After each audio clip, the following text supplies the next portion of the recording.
I told my friend Kurt we're having a storyteller on the show. He's like, you can make a living from telling stories? Piny, could you make a living?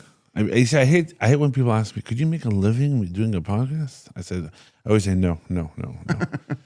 But, we have sponsors and the like. So, Piny, could you make a living telling stories?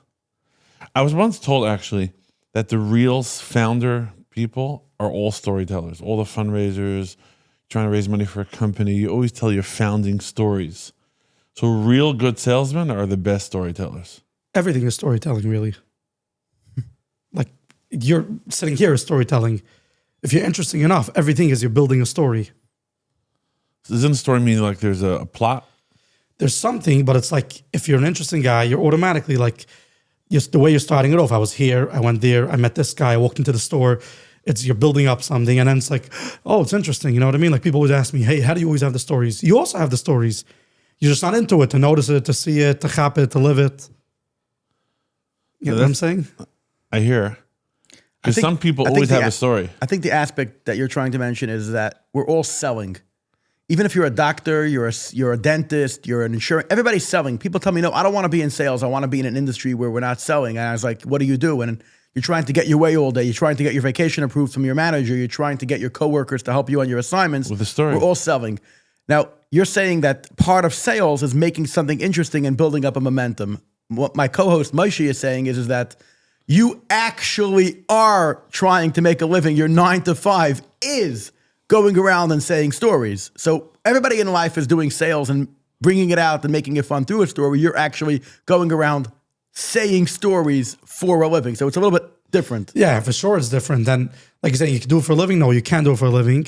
And I have it all the time that like people come over to me, especially Rebbes and people that are in chinuch, and we know what I mean? Like, oh, you're a storyteller. Could I get into the line? How do I get into the line? And I tell everyone, like, it's not something that you can make a living off. It's not something that you're going to pay your mortgage off this. If you're enjoying it and you have fun, and while you do it, you're generally having fun on stage, you're having a good time, it's a nice side hustle. But your main hustle? No, I do it a lot, but I still have a regular job that I do. Oh, you do? Yeah. Oh, but I can fit it in. You just told me you made a project for $50,000. $80,000. 80, 50? Much more. More. Over 80? Yeah. Yeah, I have a side hustle. I do projects for $80,000, $100,000. No, but how much of it was profit? I think most of it went into filming. I'm saying, Clive, film. when he tries to convince you that it's a side hustle, then he spends $100,000 on a production. You know what I'm saying? First of all, Piny, coming onto the show, you're going to get a lot more clients. I've never had from the 48 guests that came on the show somebody that said their phone wasn't buzzing off the hook. Mm-hmm. So just as an opener, Piny Rubinstein is a famous storyteller, producer. Oh, you should know, we have a big argument about this. Clappy likes doing the MC 5-minute opening. Joe Rogan, the great Joe Rogan, the father of podcasting, never does intros. No, I'm not making an introduction. So, I'm Piny, saying you go around saying stories. Can we get a third opinion here, please? Do you think we should do the Grand Master of Ceremonies Clappy style, or go straight in and... I don't know. You have a point. That in a way, that's mine loves up with this. You're the old-fashioned... storyteller. You should know. The whole, like... Actually, stories, I also don't do it. Like, I don't start... No. You don't start... What do you I just start, like... Or, like, it was a freezing cold night. Like that. Or when I'm, like, talking to adults more, I start, like, with the first name. Like, Moshe Frank. Like, everyone's like, hey, like, it's personal. Who is it? But you don't start off, like... Once upon a time, you don't do that. That's the old-fashioned way. Because you got to hook them in the first 30, 20 seconds. People don't tell me, I listened to your podcast, and I got bored of it in 30 seconds. They probably meant Clappy doing his 6-minute introduction, right, Clappy? Piny. My father, Tzalanga Yaron, is a cipher. He writes tefillin mezuzahs. He must have wrote 30 Sifrei Torah, like not brokering, like Bereshis Lein and Kol Yisrael. Growing up, and he was doing it in the 70s, the 80s, the 90s, the 2000s, he had a lecture similar to you with like a suitcase.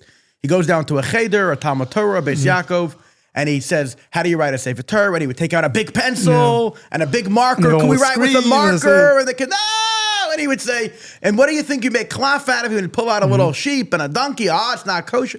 A whole spiel for an hour. You didn't have to tell me this. And then he would write the names on the certificates, like whatever. He's against using Sefer Torah except for not Sefer Torah. Stuff. I think it's how Shulchan Aruch, not supposed to, whatever. But he writes it like a little different, and they'd all get a certificate, whatever.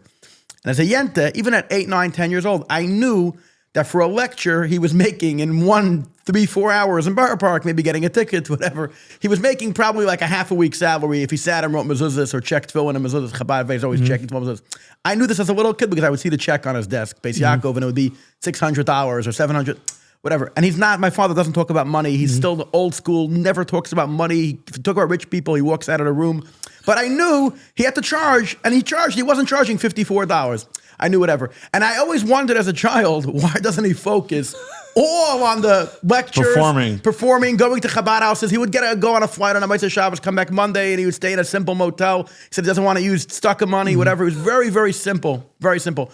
And I feel that if you're not making $300,000-$400,000 a year storytelling, or minimum $250,000, whatever, which I'm guessing you would say that's enough parnasa. What do you charge? $3,000 a show? No, she loves those questions. Wait. then you're not. It's like $3,000 to $5,000 off the record. Then you're not out there enough because it should be. Because I'm in Judaic on antiques business. Wait. I'm in Judaic on antiques business. And a lot of the times I don't do a deal for a few days and I'm getting all itchy. Like, am I employed? Right. Because I'm used to getting my $35, $40 an hour sitting in a little cubicle. Hello. So I think that I have to like pace myself. Like, no, in the high-end Judaic, you're selling stuff for tons of money. Calm down. Yesterday, Moshe and I went to a business show. We made a few contacts, made a few connections, whatever. It was like 4 PM. I was like, what should we do next? I was like, we should go sit down in a steak restaurant. Sat down, whatever. I'm like, no, you have to enjoy life. You can't be every single second. How much money did I make in the last 45 minutes?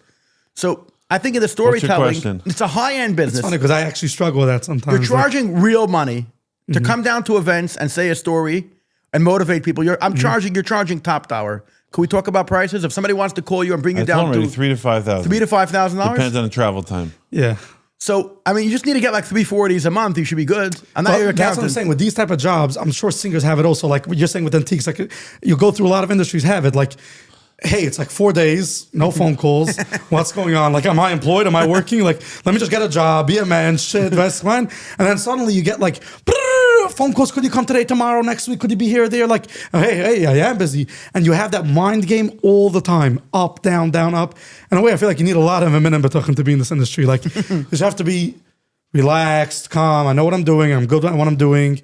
This is my job, and this is how it works. You have to like enjoy the process, and it's really hard to enjoy the process. But you still have a 9 to 5. Yeah. Saying 9 to 5, that's not 9 to 5 that I'm sitting in office 9 to 5, but a regular job. Get rid of that soon? What type of industry is it? ABA. ABA? I'm an LBA. Oh, you have a certificate to do like therapy and train older organizations. I work in an agency. That's very fulfilling work. You're helping children. You're helping, it's and good. It's also a salary and thing, you know what I mean? And it's very flexible. I could take off. I could go. I could come. I get a show a month. I could say I'm available. I come. I do the show. So it's not like you're tied down like I was tied down. Okay, so it's not crazy. Right, 100%. Adrabah, if you're making really good money, and then on the side you're still making. You gonna quit soon, ABA, or what? You gonna quit soon and do full-time storytelling? So I'll tell you, I don't know, because in a way, like it's geschmack to have that security, regular job. Like it's always, I don't know, you're always like asking yourself, am I up? Am I down? Am I down? Am I up? I think you should quit. Do I have to give out content? You don't have to. You don't have these. You don't have these struggles. I think you should quit. Am I enough out there? Am I not enough out there? It's like such a.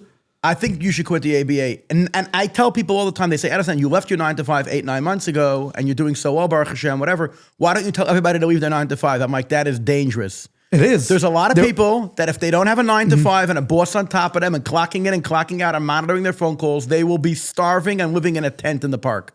They will be unemployed. Their wives will leave them. Their but not even that. There's a lot of people. Their children will go hungry. They want to have diapers and they'll sleep under the bridge like a homeless. So that's why I don't advocate it. But you have a gift. You have a talent. You're performing. I went on YouTube. You have tons of videos. Extremely talented. I was watching some of them last night, and I was a little bit excited to follow. As we woke up so late today.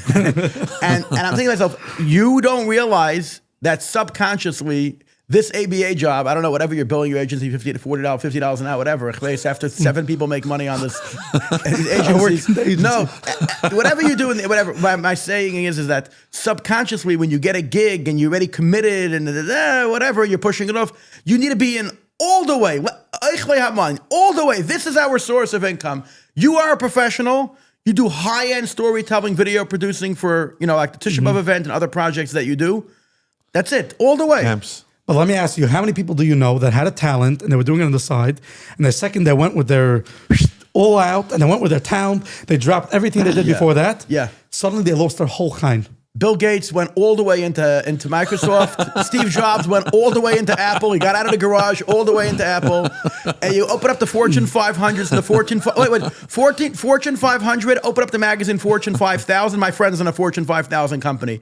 My friend has a huge company in New Jersey. He bought a big building. He got district and zoning and taxes.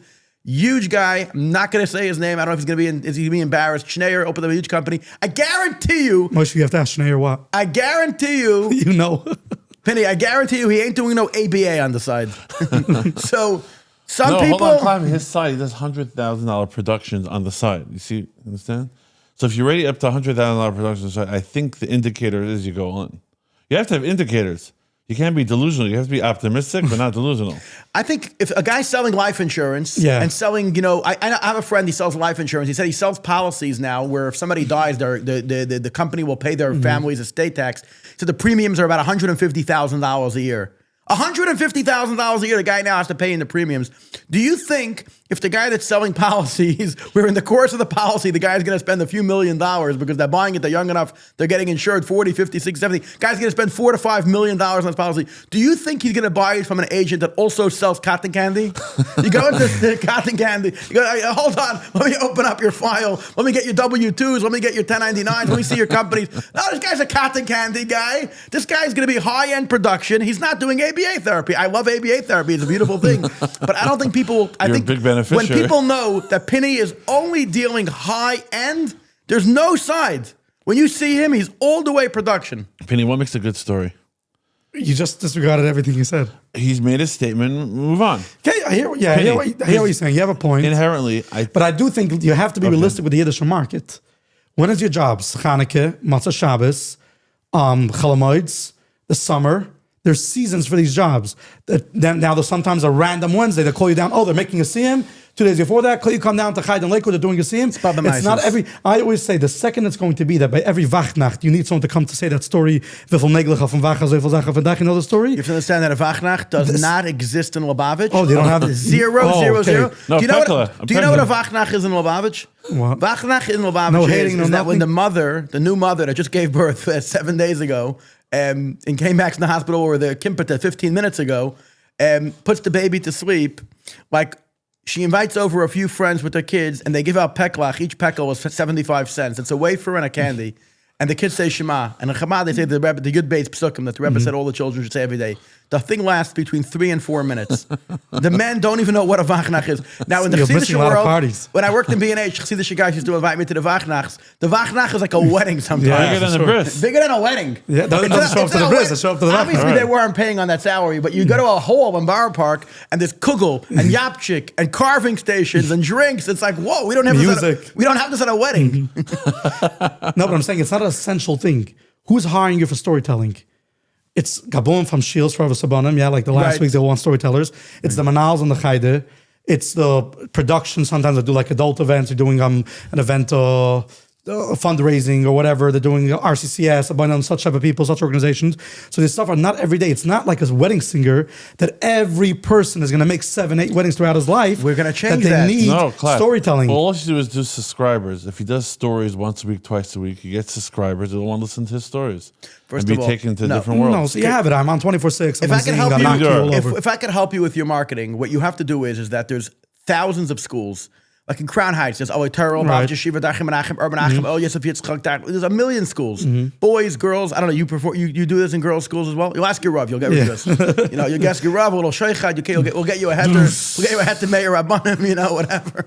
Anyway, what would be the issue, guys? What's wrong with selling a story to girls? Is there an issue?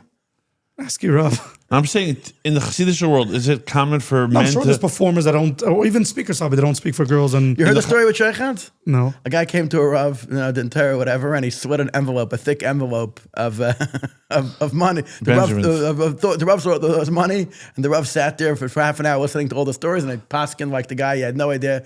And then everybody leaves the Beis Din Shtibel. He opens the envelope. It's all empty pieces of paper. There's no money in there. He says, falsche Welt. Falsche Welt. Anyways. No, but really, what is the social acceptance of men speaking to ladies? I'm just worried. I'm just curious in the Hasidic world. Is it You don't have darshunim coming and talking to ladies? Yeah, you do Okay, have. So but there is something to do with the mechitza, take their glasses. Like there is They take off their glasses? Yeah. So you have to put on glasses. No, that it's you like, can take- he has to put on glasses and he can take it off when he goes there. But all the girls' schools are ran by men, no? we have more. Yeah, it's like you have a manal. That's Yeah. like the, Right? And give speeches to the girls? probably. Behind the- I was, behind the I was never in a mechitza. girls' school. Please comment below. I'm just curious what the official like rules are. So when I pitch people, Yeah. or I'm talking about my podcast, I always talk about how I started the podcast. So now we're developing a new drink brand. I talk about how I went to the gym and I was losing weight, and they had unlimited tea option at the gym, and I drink it and I liked it and whatever. I tell the story of the founding. That's how you sell anything. So if you could tell our viewers what makes a good story, how long, how short, how to connect with people. So, like what we say, connecting. It's a feel. You can't even explain it. You feel it. Like when I'm doing a story, like not 50% of the time, I'm constantly looking around the whole room and getting the feel. Is all of them with me? Not with me. Did they enjoy the comedy? Okay, so we'll stretch that for another 3 minutes. They're in the emotional part. Okay, let's elaborate over here. They're not. Stop. You have to be constant. You're like on the edge, like feeling the room, and it's something that you feel. It's not something that you say. How do you feel a room? You feel a room. If you have it, you have it. You're just there, and you're feeling what's going on. What's the vibes in the room? What are people enjoying? What are they not enjoying? What part are they like? Oh, okay. So now I have them over here. You could feel it in the air. Yeah, you feel it in the air. Like I can literally feel it. I turn on an emotional track. I usually do like when I do stories, I have like soundtracks in the background. So I'll turn on an emotional track and I'll start like talking, you know what I mean? How the mother's crying and they're taking away her only son and she's standing outside and like the snow starts falling and it's freezing cold. She doesn't even feel her feet. It starts getting numb and like the whole thing. And you start feeling like if you start hearing talking in the back and people are like, hey, they're not connecting to this whole part. Scratch, move on. If you see that people are in, okay, just keep on riding in their emotion. And people want to feel. That's all they want. That's what I feel like from the whole story. Make me feel. That's all I want. People like Manalam always call me, or like even producers from events, like we're going to pay you this and this amount for entertainment. How long is your performance? And I tell them, it's not about how long. If I got you that feeling that you want, I could perform for 10 minutes. If I didn't get you that feeling, you'll have me for 3 hours in your place. You're not going to be happy with me. I need you to get all the people in the auditorium, all the people that are sitting there, to get that feeling that, something. What is that feeling? Could you please elaborate? What do you say that feeling? It's like is it an being emotional taken for trip? a ride, an emotional trip, 100%. So like it's a watching roller a movie. coaster. Yeah. It'll feel rage, anger, emotion, sadness, feel bad for so on. You want all that. You want to see, and that's part of the geschmack of being on the stage. Like taking people on that trip is for a performer is so, it's like just seeing like up and down. Like I look at it like a mixer. Like you see, the guy that controls the sound, like with his tablet. A DJ. And he's just going up and down, pushing this and that. And like he's controlling the sound in the room. You're standing there while you're performing and you're controlling the feelings in the room. Like you just start like pushing up this one and that. And you see like him, and then like boom, a drop. You pull everyone down. And that's what people want. That's what they love, and that's what they want to feel. But I want to tell you something. When I worked in B&H, they made like big company parties, and they had these very, very expensive guys. I remember two of the people that they had to come and speak at these big inspirational end of year events. One of the guys was a frum guy. He had a big beard, and he was not only an NFL player, but he was like what do you call it when you win the Super Bowl? He had the champion ring. He had the champion ring. The guy obviously wasn't from for a lot of his life, et cetera, et cetera. And he got up in a huge, huge auditorium, packed. And everybody likes to yabble and dabble and talk, except now is a big campaign where we're stopping talking and show. That's ending right away. You win $1 million. That's a paid ad or it's free? No. That's paid. I don't know. Paid. You're not allowed to talk during the show. You're talking davening to Hashem. So there's no argument there, right? Everybody agrees. So, and the guy got up to speak, and I knew he's a good speaker because it was like an out-of-body experience. He could have spoke for 4 hours. There wasn't a pin drop in the room. And then they also had it in a hotel down the block, and another guy got up also, and he had an inspiring sales story. And he said stories that resonated with me till today. I repeat these stories. And also, he could have spoke for an hour, 2 hours, but everybody was quiet. Everybody wanted to be, and to be able to capture the crowd, there's only a certain amount of people that have that gift. So when you speak, Clappy has it. It's quiet. Yes, most of the time. Now, really, there's times it doesn't work. You know what I mean? And like, the reason is now that I do so much storytelling. So I did, let's say this month, 15 stories, yeah? and 13 were beautiful, and 2 didn't work. I could handle that. Okay. So you came, and a lot of times has nothing to do with the speaker. That I learned from performing. Zero to do with the speaker. The sound was terrible. The stage was so low. The lighting was awful. The way the people were sitting weren't comfortable. It had nothing to do with you. And it took me time to learn that. Come onto a place, the guy gives you a mic, and it's off. There's nothing. The sound is terrible. No one's listening. You can't hear. It's bouncing off 4 different walls. And I had a place now. I did a story in the winter. Before I even started the story, I knew it's going to be a disaster. So how do you control I came. that? How do you control that? So I tried to have my own sound just in case, but I couldn't do it over here. It was a big hall. Half the hall was empty. They were only sitting in the center. And I right away knew this. It's not going to work. I couldn't hear myself. The kids couldn't hear. And I was like, in the middle, you start hearing the noise and the jumping and everyone's moving around the seats, and it takes time to chap that has nothing to do with you a lot of times. Sometimes it is. Sometimes, it just didn't click. Okay. Nah, you're never going to bat 1,000. It's going to happen. There's going to be an off show, and that's it right to Gefahren. The thing is, if you're starting off and you're doing one story, a second story, a third, a fourth, and all of them go like that, like Nachmaz, I had a nest. When I started off, I had 1 or 2 like that, and then a few that one smashed it. You know what I mean? So I got the confidence that I could do it. Piny, how old were you when the first time someone paid you to tell a story, and how much was it? I think I was 21. 21. How much did they pay you? The first story was $75. Who was it? It was a chayde that had like a 7th grade program in the summer and had like a backyard barbecue, you know what I mean? And so on said, just come over, whatever. I came. I was living in Bar Park then. I was in Staten Island. I wanted to take the shuttle because I'm not going to pay $50 for a car service and come home with $25. And I come and I missed the shuttle. So I ran after the shuttle for another block. Oh my God. Chasing it like, And then I missed it and just went over. And I'm like, okay, but I'm going to have to show up. It's the first show. So I took a car service. So I came home probably with like $20 and I did it. And it was a total disaster. Disaster. I came with a guitar. I don't know how to play guitar, just for the look. You just held the guitar there? Yeah, like in the middle, I did like a thing, you know what I mean? You know how to play a few chords? Like everyone does. I don't know how to play any chords. Most singers most composers just start off with a guitar, and then suddenly you start singing the guitar in the stand, and then suddenly there's not the guitar, and once they're in, where's the guitar? It's over. It's just a way to break into the market. But you're you have to start off Meshiggah, start off with a story. And then, suddenly, once you break in, you become back normal. Else is good. And when I was in Vancouver, Canada, the Chabad made a big event, and we hired an Israeli singer. I forgot his name. Famous Israeli. In the 70s and 80s, he was huge. And he went to Victoria Island. It's like an hour and a half boat ride. It's the capital of British Columbia to do an event. And he missed the boat or the shuttle, whatever. The Bekitzer, he had to take like a private jet, like $3,500 for like a 10, 15 minute, whatever the story was, or it was from Seattle to Victoria Island to get to Vancouver that night. After the event, I took him to the hotel. He's like, you have to understand, by missing the flight and having to have a private jet and boat, the whole story costed him like another $5,000. What the story was, he says, I lost money on this entire trip. I said, why did you do it? He's like, I have a reputation. So the fact that you would lose and only make $20, that makes sense. But both of his shows were huge hits.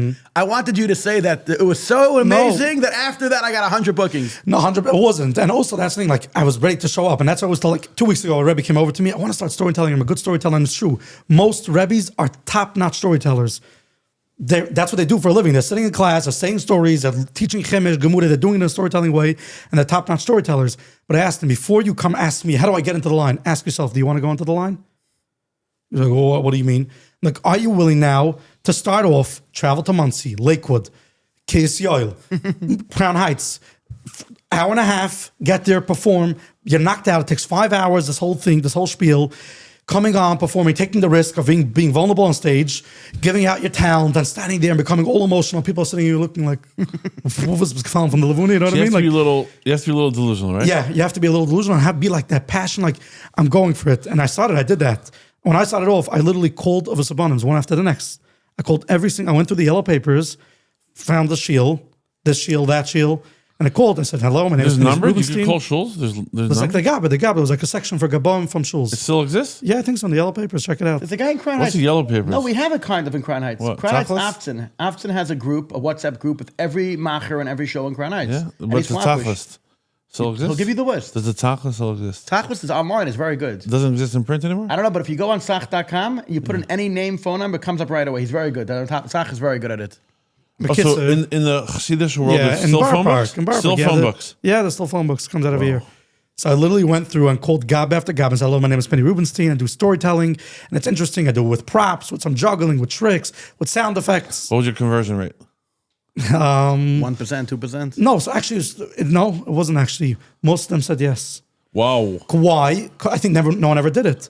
He needs it. He needs a storyteller for the last Hold week. on, we have to say this. The elephant in the room. You said nobody ever did it. Growing up in Crown Heights, I only like 2 or 3 times that Shmuel Kunda came down to big events, Ava Sabanim, Yeshiva Serv, and he spoke, and he was an Aloe Sham now. He was an amazing, amazing, amazing storyteller. The number one, and he has tapes that sold really well. I'm sure he made. They're still now. They're streaming again. I still listen to them with my from kids. Shmuel Kunda to Piny Rubinstein. There's nobody in between. No, there is storytellers. Yitzi Earps. I actually went to Yitzi Earps for a few lessons. So Yitzi Earps. How old? Who is he, and how old is he? Yitzi Earps is a legendary storyteller. After Shmuel Kunda is Yitzi Earps. How old is he? Probably 70 something. Where does he live? In Flatbush. And he's still going around saying stories? This still does And stories. he's also an artist, right? Also artists. So You have to see his Shmuel Kunda house. also- All the walls are painted. He paints his Somebody own comics messaged me books. yesterday about that Shmuel Kunda Yeah? painting, Yeah. and I told him the price. They're like, "Whoa, it's not for me." He draws I his have- own comics. Yitzi Earps is a real artist, and he does the koyach from the mayach. Penny, Like martial arts, he breaks cinder blocks. He's a real creative guy. Like when you call his voicemail, one day did it. I hope he doesn't hear it. I told the guy you have to hear Yitzi Earps' voicemail when you call him. It's like, "Hi, you've reached Yitzi Earps. Have a wonderful day." Like he's talking as he was telling you now a story. Like, and have a wonderful evening if it's So, an Penny, evening. you're not an artist. Shmuel Kunda and Yitzi Earps were artists. You're not. No. Is it in the books? I just don't know how to draw or do any. You should learn.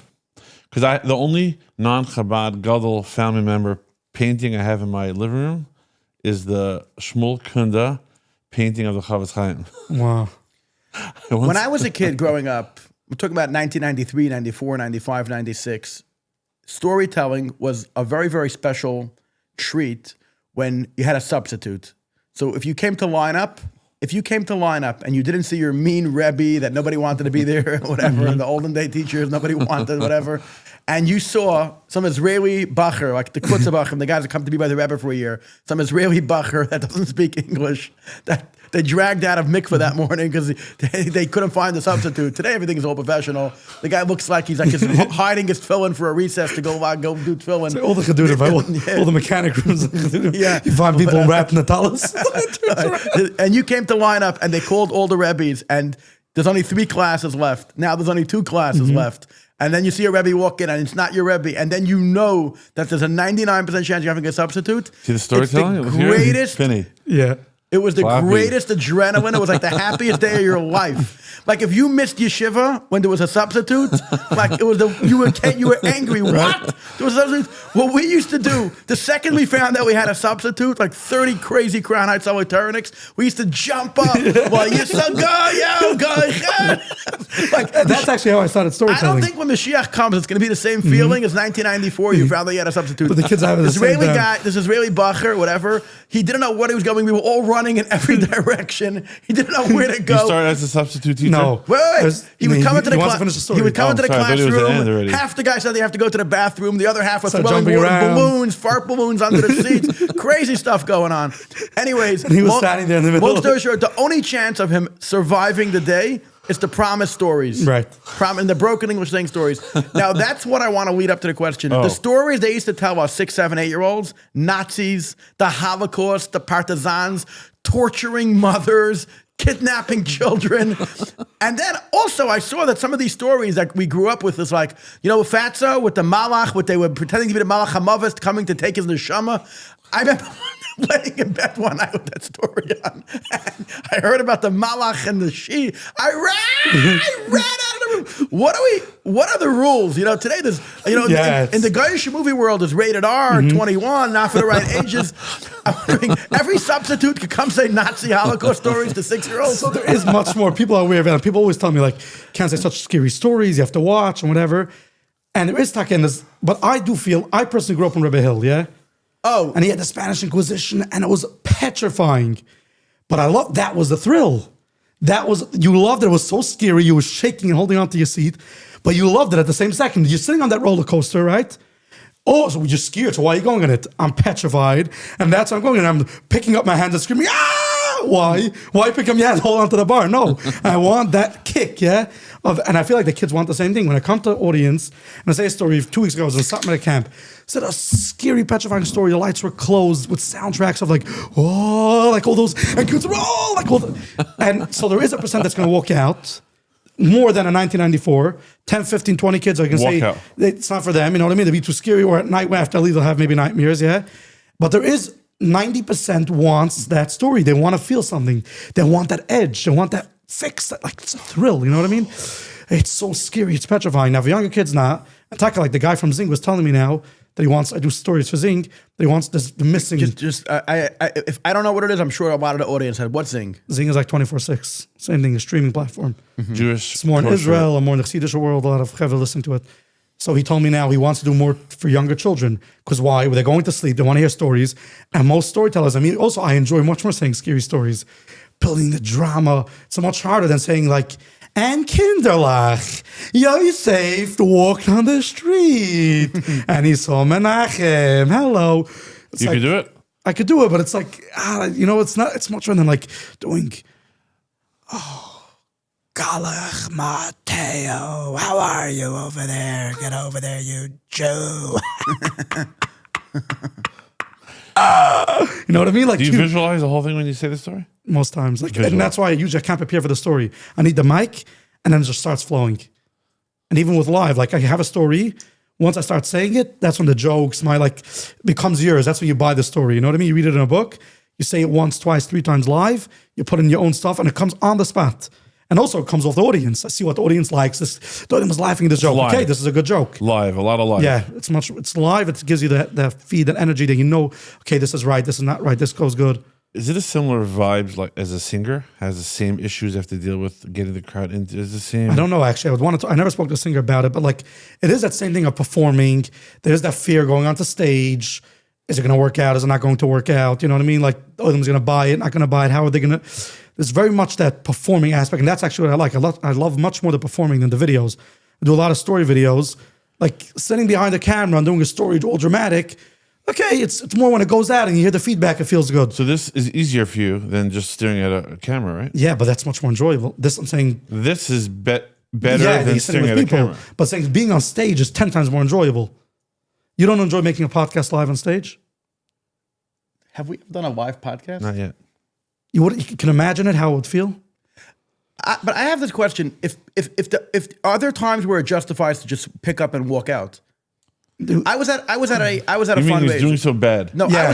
I had a story now. I was at a Funny. young men's social a couple of years ago in Greenpoint. Now they make all these events in Crown Heights. There's a fancy place, trendy place, Chabad event. MBD was the performer, and he got up. Now there was a massive barbecue going outdoors, and then you walk into the indoors where there's more carving stations, more sushi stations.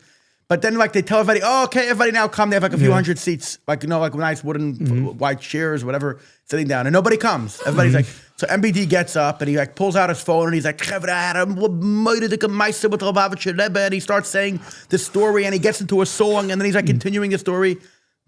Nobody's listening. It's Pashut Bizyonis. He might be getting paid 20, 30 grand for the night, but they're talking. Such a hard the talking is in front of him. They're holding their champagne and their wine glass or whatever. Anyways, after like 45 minutes, maybe less, he takes the microphone, he puts it down, and he walks right out the door. Yeah? Right out the door. so jealous of that. Out the door. Out the door. I had this- Gone. Now it happens to me 3-4 nights later in Eretz Yisrael. A guy was smoking in his face, and he asked him to stop smoking. And after a few songs, he put the microphone out the door. Him? Yeah. Same guy. I was like, whoa, he's on like an out the door. He's in an out the door mode. No, but I guess he's at a point in his life. He probably has tens of millions of dollars in the bank, whatever, from 50 years. You don't know that? No, I don't know, but performing 50 years, whatever. Based Yeah, on but I feel the like fact that artists have He can have some artists have an interesting way with money. I don't know how it works. Maybe he has some self-respect. At a certain point, you're not interested in me. Seid mir gesund und stark. If he has to pay his mortgage that month, he's not working out. Oh, 100%. So that's the shallow always with this. I had it now. I did a story, I'm not going to say when, this past year, and it was basically a shul that they brought kids from all different cities together to that shul. So basically there was no manal, there was no anyone like thing, and there was no one that they didn't even know each other. So like these 50 boys are one group. And usually you can have the most, like here, most of them were listening. Let's say there was 100 boys, 80 of them were sitting quiet, they wanted to listen.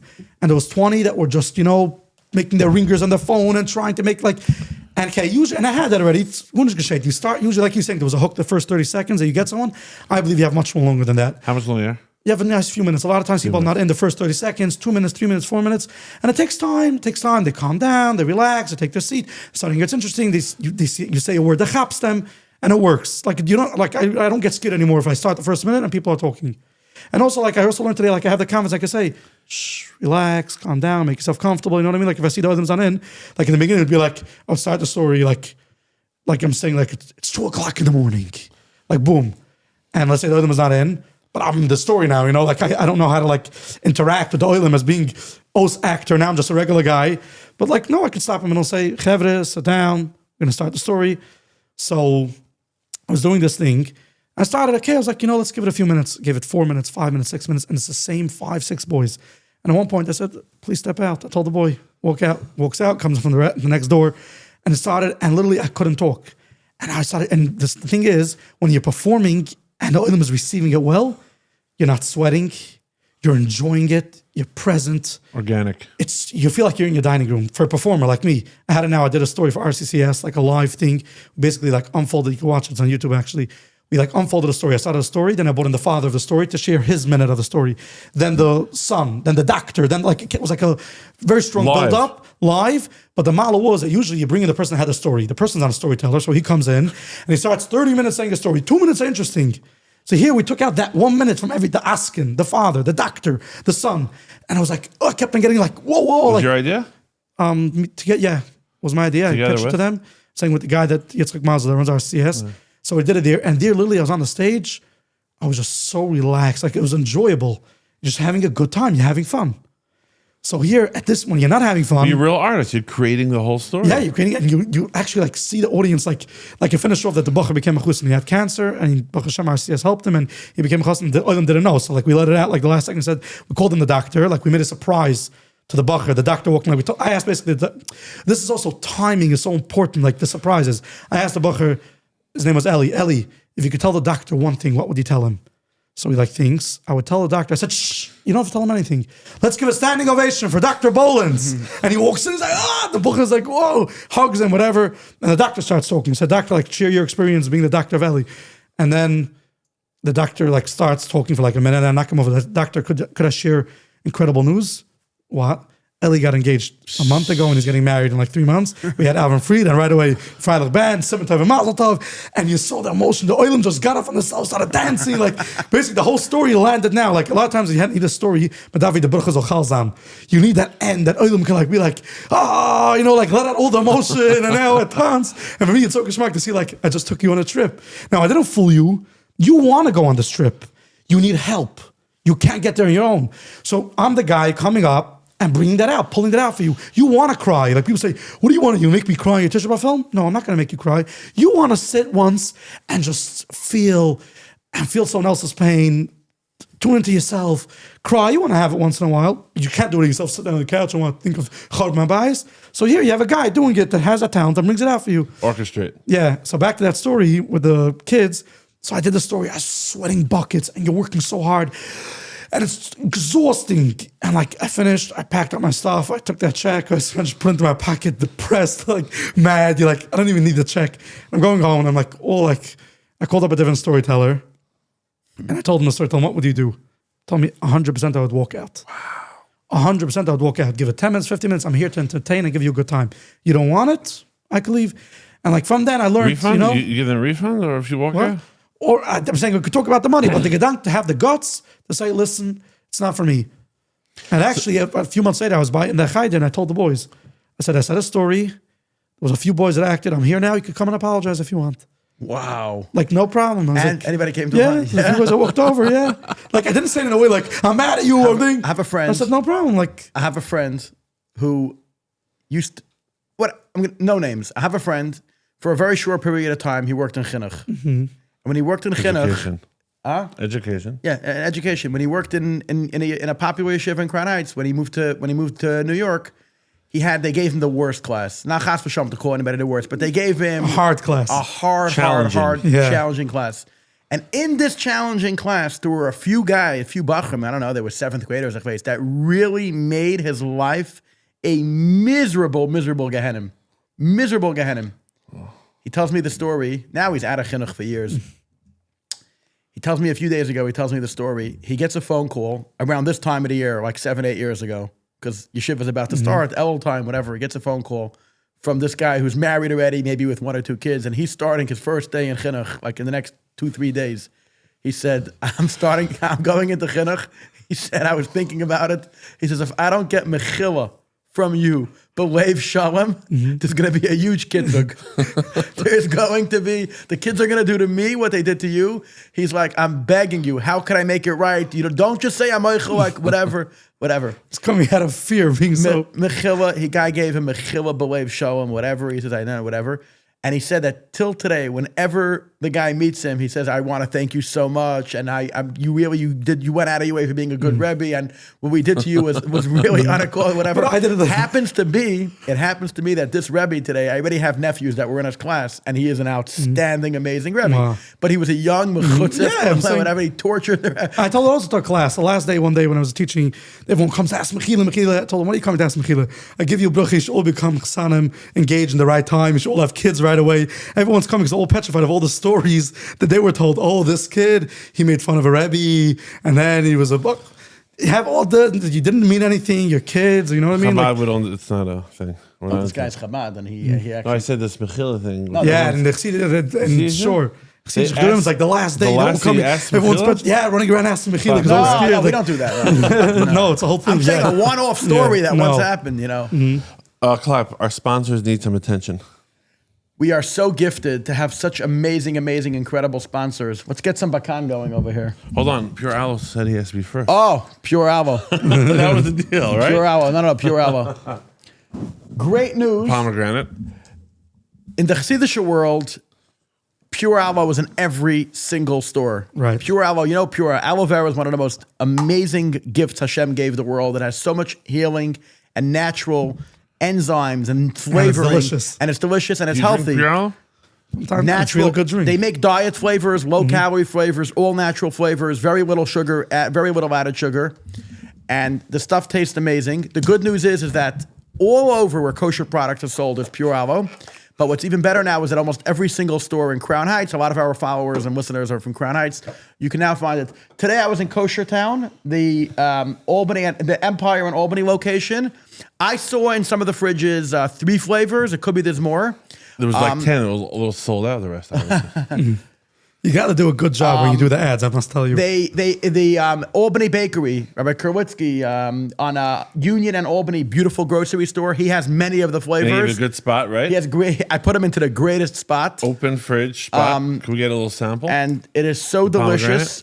It's so delicious. It's something so special. Great Chassidish hechsher. It's only made in Asia. It's only made in Asia. They send down Yidei Mishleim. They send down Mashkichim. It's very complicated to kosher the factories properly.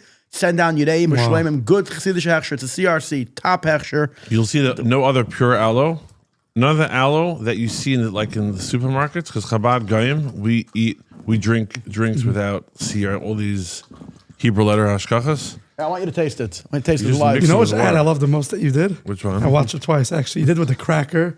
Who was the guy, the hotel guy? Bruce, what's his name? Backman. It was so funny. And a piece of the cracker was on the beard. What's it called? Flat cracks? Mm-hmm. I got a piece of the cracker was stayed on his beard. And you're like, you love it so much. I think you want to keep. You want to go home with it. It's a new break. I went back 20 seconds to see that ad again. It was such a good. Penny, he's a new company, so I think he has to increase his advertising budget. Flat cracks. But I know he's going to come back on the show, so we're going to let this fly. I went to a kiddush in Ellenville. Did you do with that ad? I went to a kiddush in Ellenville. My parents have a home in Ellenville. I'm there for the summer. Most of the summer, I go back and forth between Brooklyn and Ellenville. They started pulling out all these boxes of flat cracks. Guys are sitting there with fish boards, finessing the crackers. And a guy says about a kiddush this week, he says, I want to tell you something. He says, this is a new revolution in the world of crackers. Flat cracks is a revolution. We have to have some pomegranate. Whoa. L'chaim. L'chaim was so good. Are you being paid to say that or no? Pure Aloe. People tell me Aloe, pass the Aloe. It's Pure so Aloe. good. Pure Aloe. Mix it with what? What do we mix? So the last pure week aloe? we had on the owner of Bacán, which is now available in Brooklyn at Eber's Liquor and Wine on Kingston Avenue. Family-owned business for 60 years. Uber Eats. It's on Uber Eats. My friend Ellie in Florida, king of cash advance, he showed me a screenshot on Friday that he ordered 4 bottles, Wow. 4 bottles of Bacán for his office. And he sends me a voice note before Shabbos. I think he was already under the influence. He already had Bacán. He's He's like, Bacán. yeah, all Bacán. He's like, Izzy, I never drank so much in my life. The stuff is so good. So this Bacán is made out of the aguiente. It's the bamboo roots and the tree and the soil. It's the finest. It's the Casas La Mer, the first press. The junk they leave for everybody else. The aguiente that he There's an has. open one on your chair. Clap. There's an To your open one left. where? Move your hand. No. I thought I saw open one on in your chair, your inner chair. Like No, there's nothing there. No? Nothing there. The imagination. You drank too much already. He's already backhand. He's Bacán with the Bacán.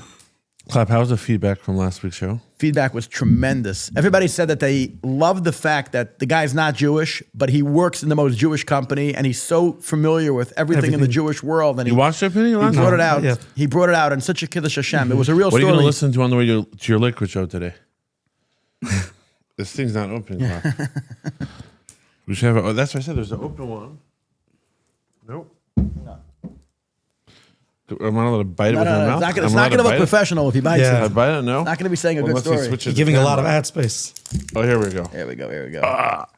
We got some Bacán mixed with It the pure it aloe. mixes well with everything. You pour some. Say l'chaim? I have to drive. It also has a good drop. It has a good hechsher. L'chaim v'bracha. L'chaim to your storytelling, taking on the next generation and doing it full time. You know what's funny, Penny? Until you came on the show, I didn't realize how good of a storyteller Clappy is. And I realized that Jose, Allah and Bud. Do it again. I think it should become like your thing. Like Perlowitz is like Chavzei Chevre. Alan Bud. No, again, let's give a moment of silence. Okay, 1, 2, 3, go. Chavzei Alan Bud. he said in this just now in the story. No, yeah, that's like for me. That was like what stayed with Clappy. Clappy, Jose, Allah and Bud. Moving along to our beef jerky, right? CH Butcher. We could try them today. This So is new yesterday, flavor. Maishi, let me tell you something. Black truffle. Yesterday, what happened when we got to the restaurant in Manhattan? What did we have to do? What do we have to do? Look for parking. Right. And what did we end up doing? Paying for parking. Paying an expensive Too much. parking lot. Too much. When you go to CH Butcher, it's a very high-end Fleischiker restaurant in Crown Heights on Troy Avenue in Brooklyn. Loads of parking, free parking, street parking. The VIP Manhattan service. Fine American Angus beef. You ask for a steak there, it's not some foreign Argentinian. Good American meat. The schittis are all done locally. Farm to table within a day or two. The best mashgichim yireim and shleimim. And besides the butcher on Shroy, they have butcher on Albany, which is a beautiful deli. You get your meats for Shabbos, your chicken, your turkey, your veal, your steaks, your flank, and everything.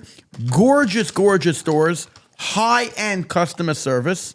They give proper treatment. Moishi's enjoying it. And then they have a packaged line of ready-to-eat stuff. Like, so this big beef biltong and the beef jerkies, every flavor. This guy's eating it for breakfast already. Black truffle. A Fleischiker breakfast. He made us see him. I don't know. And What did you finish? Chillen? Daf Yomi is still in Chillen. Yeah.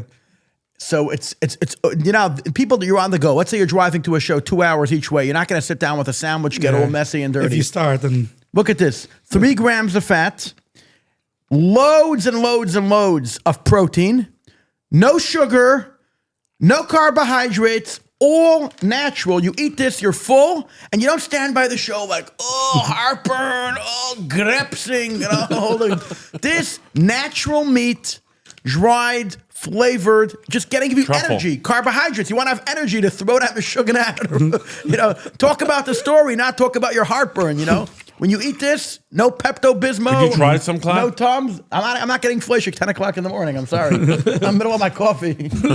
Oh, you're still your I'm sorry. Anyways, so CH Butcher, the meat, the Pop, I want takeout. to say Yankee before said it's dangerous to keep around the Bacán in the studio here because it's going to all be gone. I said, Yankee, you don't like to drink. He's like, Moishi, the stuff is great. So be careful. We need a little a storage Safe. locker. Yeah, Safe. yeah. The Bacán is amazing. By the way, people that are conscious, health conscious about alcohol, a lot of alcohols that people have on their table to say l'chaim are 40 to 50%. The Bacán is in the 30s. Wine goes up to 16, 17%. So it's like double the alcohol of wine. So it gives you the buzz. You say l'chaim, but you're not getting toit shikker af kapotis for making a few l'chaim. But Bacán, Dat geheim sleppen. yeah, Bacán is the best of both worlds. It mixes well with every drink I tried. And I've tried many drinks, and naturally it tastes really good as well. Clappy, even if you drink, you can still shop on PC deals, right, Clappy? You're not going to do any bad mistakes. Bechlal, like I always tell Moshe, people. where's your PZ Deals cap? It's still for sale. Someone asked me if you sleep with your cap. It's still for sale. My sponsor, so I'm still having my old drink brand on my cap. I was in Walmart on Friday, and I went for a walk. My mother's house, a 2.5 mile walk, and I felt a whole week of not going to the gym, and I just felt disgusting. I couldn't go into Shabbos like that. So I figured I'll walk to Walmart, 2.5 miles. I'll go stop for a minute, walk back 2.5 miles. Buy a bigger bag of chips. Which I did, whatever. So my wife, we got now a much bigger condo with an outdoor for the first time ever. So I need to get. We're talking about outdoor furniture. So in my mind, I know like any minute I'm going to find an expensive swipe for some outdoor furniture. So I walk into Walmart and there's a sign, outdoor furniture, a 3-piece of junk set. It's $127.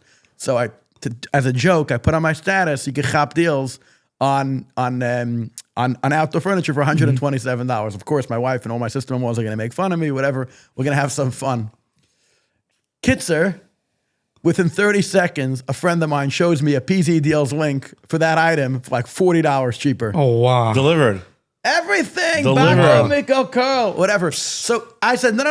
Walmart didn't pay me. I was making a joke video, but there's no joking. The truth is the truth. Emes Aleph Mem Tov, beginning and to fact, right away, a guy sends me a link that PZ Deals has the item like $40 cheaper than the $1 trillion conglomerates of the Walton family at Walmart. So right away, I showed everybody on my status the link to PZ Deals. But kids, you can't trust anybody. You can't trust anybody. No matter what website you're going to or which store you're in and you think you're getting the best deals, if it doesn't have the PZ Deals hechsher, it's a chazaka you're getting ripped off. What a line. It's a chazaka. That should be their Official tagline. hechsher. It's official. I said you need a hechsher. We have all the hechsherim for all the products we have. You can't buy online without the PZ Deals hechsher. Now there's a lot of copycats. They chop links and they Moshe Chaim's deal, Zalman's deal. Buddy, we stick with the winning team. PZ Deals is the hechsher on all the stuff you need to buy online. Now, how do you get around? You have to go to a show. How do you get to Walmart? How do you get anywhere? I'm sorry. How do you get anywhere? To get anywhere, you need a reliable set of wheels. There's a lot of people out there that claim to be experts in the car industry. There's one guy doing it for 40 years. I'm turning 40. Arbayim Shana Labina. The Gemara, the Mishnah says 40 years to really understand. Saul Hershkop from Wheels to Lease is serving the Jewish community and the non-Jewish community since the mid-'80s. He's doing the grandparents, the parents, the children, the grandchildren. You need to get your Rogue. You want to get your Elantra. You want to get your BMW. You want to get your Benz. You want to get your Maybach. Whatever. And all of his customers tell me the same thing. They spoke to Izzy Herman or Saul Hershkop. I say, how much are you paying? They said, there's nothing to talk about money. Even when you're looking for that regular minivan? We know we're anything. Minivans, the Hondas, the Toyotas. What do you drive, everything. Penny? No, nobody ever knows what they're paying. Why? Penny, what do you drive? Yes. Family. I think I saw. Was it Odyssey? Was Odyssey? Okay. He's always the cheapest on the Odyssey. And he gets you the credit approval. You have no choice. If you have a family with kids, the Odyssey just... Yeah. He gets you the credit You like it approval. better than Sienna and the Chrysler? It's cheaper. Kia? Sienna's much more expensive. The Sienna's much more expensive. But I'm saying, for me, actually, I don't like it when I'm driving to shows and I'm schlepping with I feel like I'm schlepping a tractor trailer. Like I'm alone in the car. I need my suitcase. I need my sound. This is what I need. And I have like a whole... Minivan's good? I don't like it. I'd rather want to drive a smaller car. But Hold on. if you have a whole family and you want to put in a bugaboo... So get a second car. Oh, that's a good question. When you speak to my guys at Wheels to Lease, it's going to be so cheap. It might end up working out because You want a smaller car? For private, when you're driving yourself, it's going to drive a smaller car. All your speakers and sound and props? What? I need a little... I'm giving your phone number to Izzy Herman, and we'll quote out a deal. It's going to be cheap. Your insurance goes up a drop because it's the main... Once you have another car, and also you'll save on gas. You'll save on gas. It might be. I mean, he'll probably get you into a car for $200-300. So wheels to lease. Wheels to lease. Harav Zlotowitz, one of the founders of Art Scroll, said the one thing he, of blessed memory, was in, I forgot his first name. Art Scroll, yeah. Ira Zlotowitz? Whatever. Is that his son? Maybe he's Ira? He said the one thing he learned in fundraising is never ever miss a family simcha. If you have You miss donor, a family simcha, you'll be in big trouble for a long time. and how do you avoid that? We have a new corporate sponsor. It's a gorgeous, gorgeous, easy to use app. Simcha Tracker. Simcha Tracker. You could log on. It's easy to make an account. Takes 2 seconds, and it shows you in live time every single Jewish simcha happening. It tells you where it's holding. So you want to go. You just got home from a long day. You just got home from a storytelling, and you want to go to the L'chaim, the Brafman to Goldfeld L'chaim. That's on 13th Avenue in Shomer Amunim, whatever. And I have to get out of whatever. You go there. It says they're only holding the chuppah. They're only holding the Kabbalah's panim. They're only holding. I'm going for the second dance.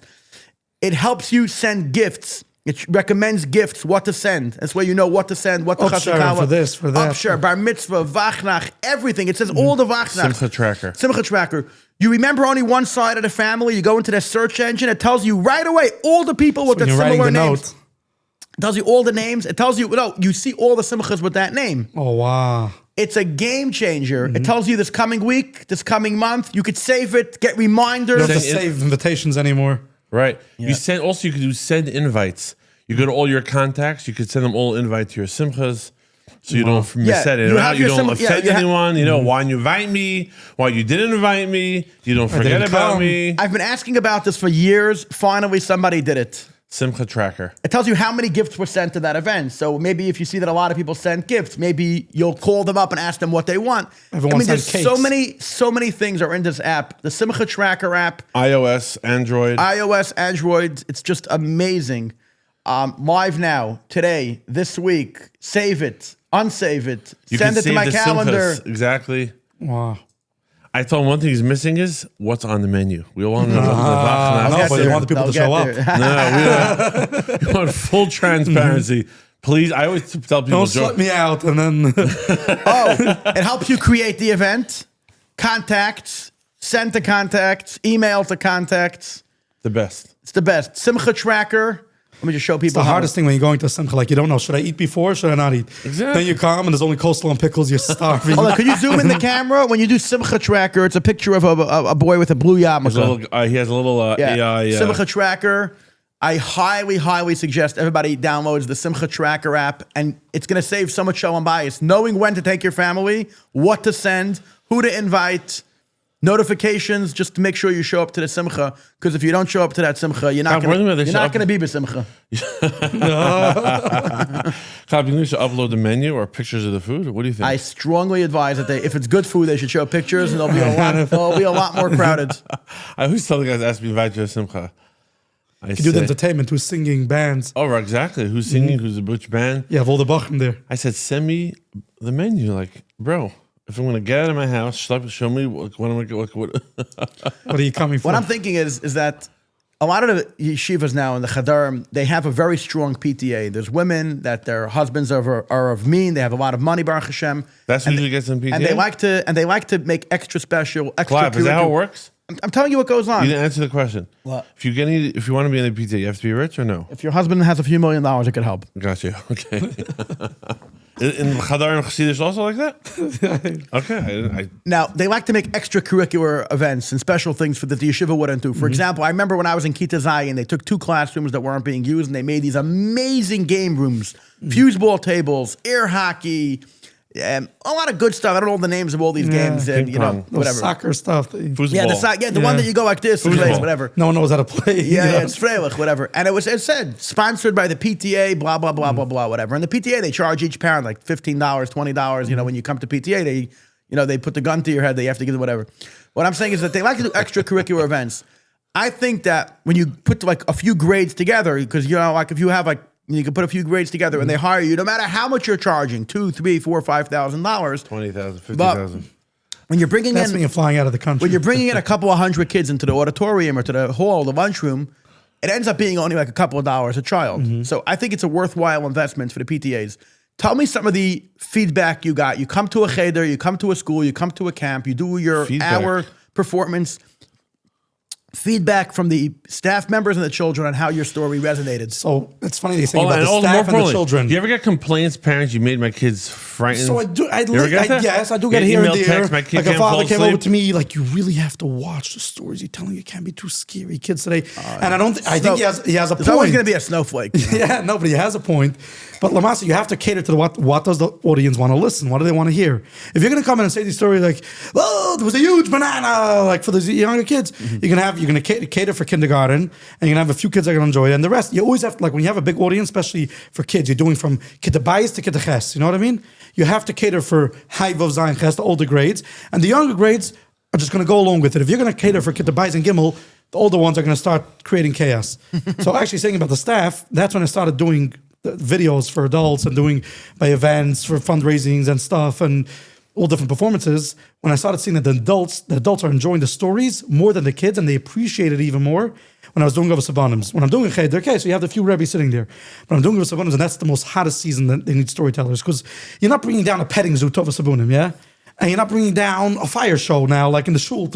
You want something that's interesting, storytelling. It's Matzah Shabbos, it's that vibe, you know what I mean? And it's a storyteller that has its props, tricks, effects, and makes live costumes, you know what I mean? So it's And that's the guy into adults. so that's Did what you I started realize getting. adults were so in? I was be sitting by doing a story in Hov Sabonim, and I would see the fathers turning over their phones, literally putting it face down. And I one time had it. I was sitting. There was a guy with a white beard, like 2 tables in front of me, and I was really present at the story. And I was like, and the guy's like sitting there, listening. In the middle, I like had this thought. You're marrying off your Agniklik. You're listening to a story about Stasha and Ivan. What are you thinking over here? The robbers in the forest.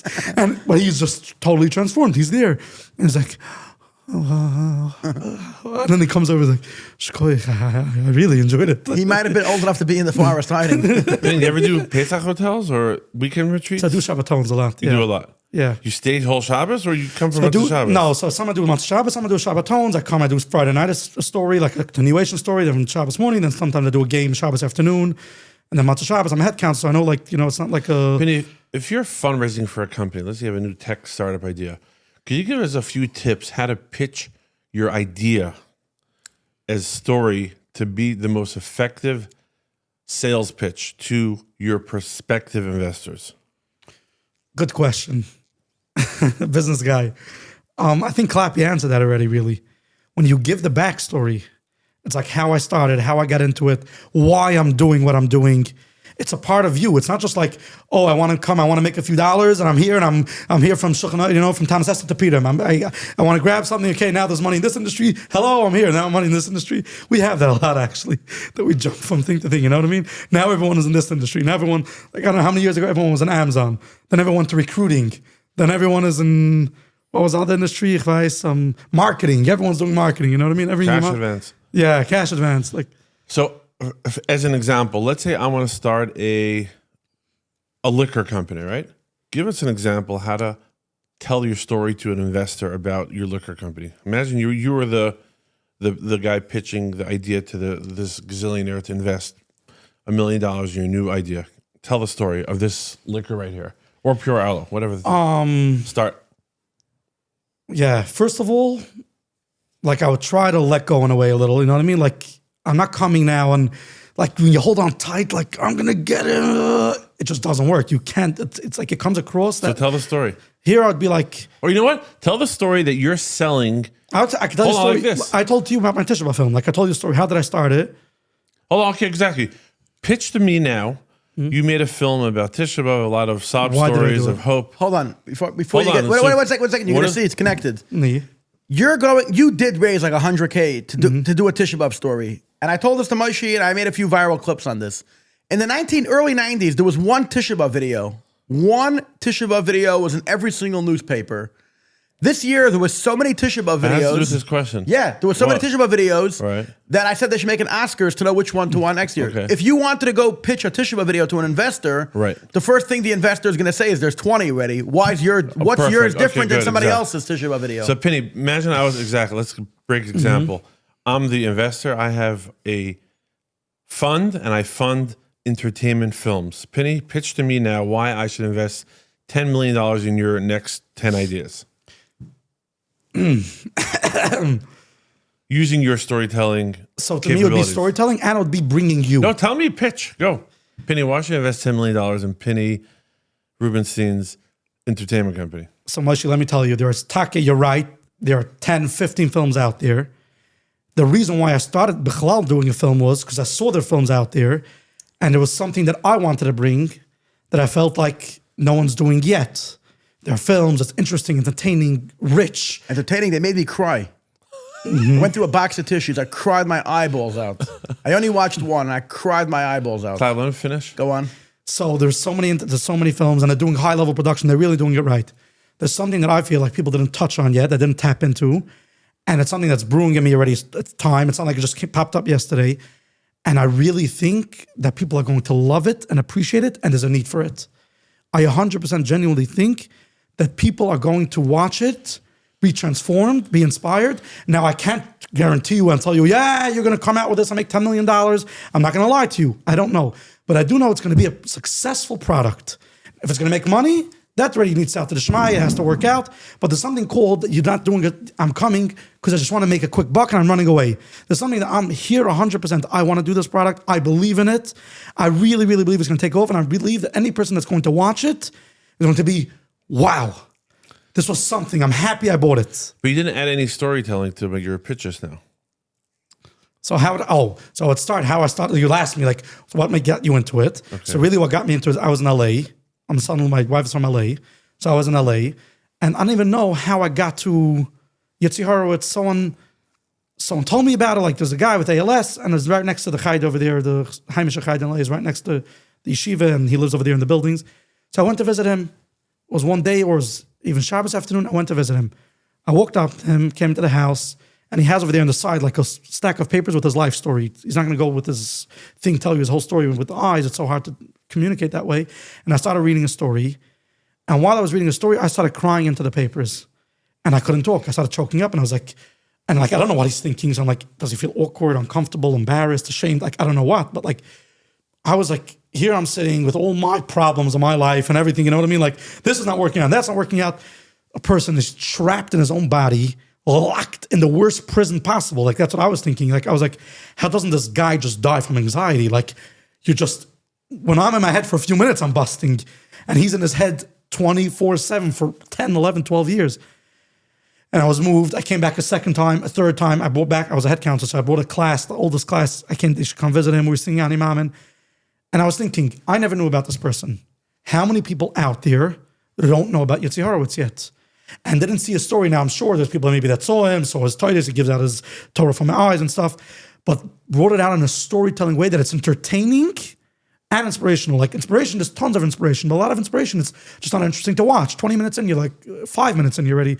Here it should be entertaining on a level, production-wise, and it should be storytelling-wise. We're not coming to tell you a podcast is this story, talking for a half hour, just getting out a story. So it's like him as a person I want to interview. And literally 4 days later, I interviewed him. So I had one guy, one story. So that started everything. And from there, I was like, I want to go to more people that have such stories, and I want to bring out those stories in a storytelling fashion to the world. Mostly music partner with you on it, right? Yeah. So you had to pitch them on the deal? Yes. Yitzi Horowitz wasn't... Yes, I actually bought in the video. Yitzi wasn't the Tisha I went to mostly music. Yeah. And I had Yitzi Horowitz's story ready. Correct. I showed it to him. The guy was sitting outside in the backyard crying while he was watching it. Mostly music guy. Yeah. Wow. While I was watching, Yitzi Horowitz was the story that blew him away the most. So you tell me Yitzi Horowitz, people know him. Said in the Chabad world, a lot of people know him. In the outside world, a lot of people don't know him. He was sitting there and just listening to the story, and like he finishes off, I'm Yitzi Horowitz, and I know that I matter. Like that line, I feel like it could become a bumper sticker. Today, there's so many people are struggling with that. Like, what am I doing here? Who needs me? Like this guy can't talk, can't speak, and he says it, I can't dance. And he was the life of the party. Everyone knows that, right? And there's nothing, I'm Yitzi Horowitz, and I know that I matter. Like just to know this is who I am, and I know that I matter. And he was crying after that. And after that, he's like, and before that actually told me, he's like, when I came to him about the whole Tisha B'Av, he's like, there's so many Tisha B'Av films. Why should you do it? So Yitzi Horowitz not the Tisha B'Av film? Yitzi Horowitz was one of the stories on the Tisha B'Av film. One of the stories on the Tisha B'Av film. Yeah. So what else? Tell us about your Tisha B'Av story. The other 20 people that did one are not on the show. What? Tell us about your Tisha B'Av video. How long was it? Clap. It was an hour. It's a great video. Let's just try to focus on the business fact of storytelling. 1 second. So the way he got Mostly Music to partner on the deal is he gave one story of all the stories. And a taster. When you want to print the book, you And need, it touched them. you need to show the production Yeah. company one chapter. That's normal. Correct. I remember my first drink brand. I got my biggest investor. I sent him samples. He saw it. He touched it. He liked it. Boom. He was all. But you're not going to agree that you have to believe in it 100%, not 100, a million. You have to be a little illusional in a way. a little. A lot. No, like you have to be like in the zone. Like you walk around like you have the best product out there, and like this With is going a to good be, story. Yeah, with a good story. So I'm saying when You have I to came bring to them in the journey. I really believed that people, and it was talking like that. Any people I was now in LA for Shabbos, people came over to me, random people, see this Litvish Shmar and they watched the film, and that was my biggest compliment. My biggest compliment was like not how much money it's going to make and how much it's going to bring in. That every person that watched it is going to be like, Penny, why is your English good, very good, versus Satmar people? The English, how does that work? so first of all, thank you for And the part of this compliment. question is Yeah. that somebody asks you on one of the YouTube videos I saw last night. They said, "Is your language, your natural language, is English or Yiddish?" And you said you get this question a lot. Yeah. And you said that whoever wants the answer to be English says, "Oh yeah, it makes sense that his mama Lashon, his natural language is English." And if you say Yiddish, that means you're very comfortable in Yiddish and in English. Right. And Ger is English. Yeah. People Ger- speak English better. Yeah. People Why speak is English. that? I don't know. In general, it's like in Gair, most people like you grow up talking English. Stalin you're talking- also. Stalin also, right. So Stalin Ger speak Yeah, I was English just telling the clearly. camp for Shabbos. I did performances over there throughout the whole all Shabbos. I speak did English normal. welcome by the kids. And it's something like this advantage also. Stalinists all speak like a fluent English. Why is it Satmar Vision Square Bells? Is it the first language Yiddish? And your first language Yiddish or English? So I do think I'm much better in Yiddish when it comes to storytelling. It's much more like I have more the richer words. You know what I mean? Like in English, I'll use more like the street language, like what we talk. I'm not going to have like that storytelling Descriptive. word that's scriptive, whatever. And in Yiddish, it's really much more natural for me. But like even now, when I'm talking English. It's just like, yeah, we So- speak English. In your first language, English or Yiddish? I think Yiddish. To be like, Yiddish. yeah, but I don't know. Just like I jump I back and just- forth. I don't I'm know. assuming by the other Chassidim, Yeah, it's for sure. their first language Yiddish in their house, therefore their English is broken. Yeah, like I was telling someone, I was also doing a Shabbaton Satman. I was telling like advantage of being a Yid is that you have a geschmack English. Like it's not comfortable coming to a place and like you can't talk. I think the Frum community is very conflicted with English, Goyish, English, whatever, versus Yiddish, the Halakha Yiddish, Because because in Chabad, your first language is English, but you understand Yiddish. Have that Yiddish. Like that's the funny thing when a Chabadska starts talking Yiddish. Yeah. Let's just talk English, please. Please do me a favor. That's when he brings out words from Russia, with Poland, with Galicia. So that's entwickelt, gerade, you can't listen. What about the yeshiva's Yiddish? The same thing? Also, you know what I mean? Like when you want to, like just be yourself, talk English. the Lubavitch Rebbe always spoke in Yiddish when he spoke in public. There were very rare exceptions where he spoke a little Hebrew, a little Russian. If the KGB was listening, whatever, a little Russian to show that he's not intimidated or scared. When people came into the Yechidus to meet privately, he would ask them which language they're more comfortable with. So I know people that told the Rebbe they're more comfortable in Hebrew or Russian or English. I think he spoke French, whatever. He spoke many languages. I find that there's some podcasts today that they speak in Yiddish, and that they have to show the Chassidish world, their Rebbe, that they speak in Yiddish. They have on guests that their Yiddish is like every word is Butchered. English. It's so butchered, whatever. I think they should just end the game already. It's I ridiculous. also something when a person doesn't know Yiddish, it's very hard to listen. Like it starts irking you. Like just talk the language that you used to, even Right. though you're gonna lose. I don't think because most people that speak Yiddish understand English. Yeah, they have a Right. hard time talking English. Right. They can't speak it, but they understand it. It's much. I think for me, for sure, it's like that. Like it's just more geschmack for the ear. It just like comes in Do clear. you have any goals in all your productions that you have to put out a certain amount of content at a certain amount of time? Because I find that there's an inspirational storyteller that writes in the Ami magazine every week.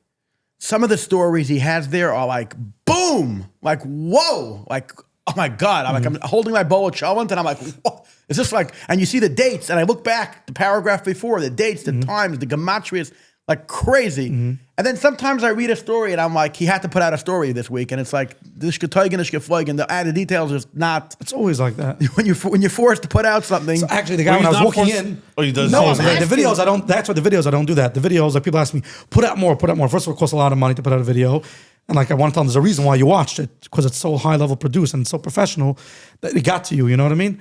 But and I also talk from the videos. I only do like the story that I would put into a video. Like when that's like the world has to know the story. But really, I was telling now a guy when I was walking in, a person called me that he's a writer and he wants to know where I get stories. If I can help him also get stories. And I told him, really, I write in a kids magazine every week, like I showed a story. So you do write in a magazine every Yeah, week? in a kids magazine every week. Which one? Kindline, a Yiddish magazine. Kindline? Kindline.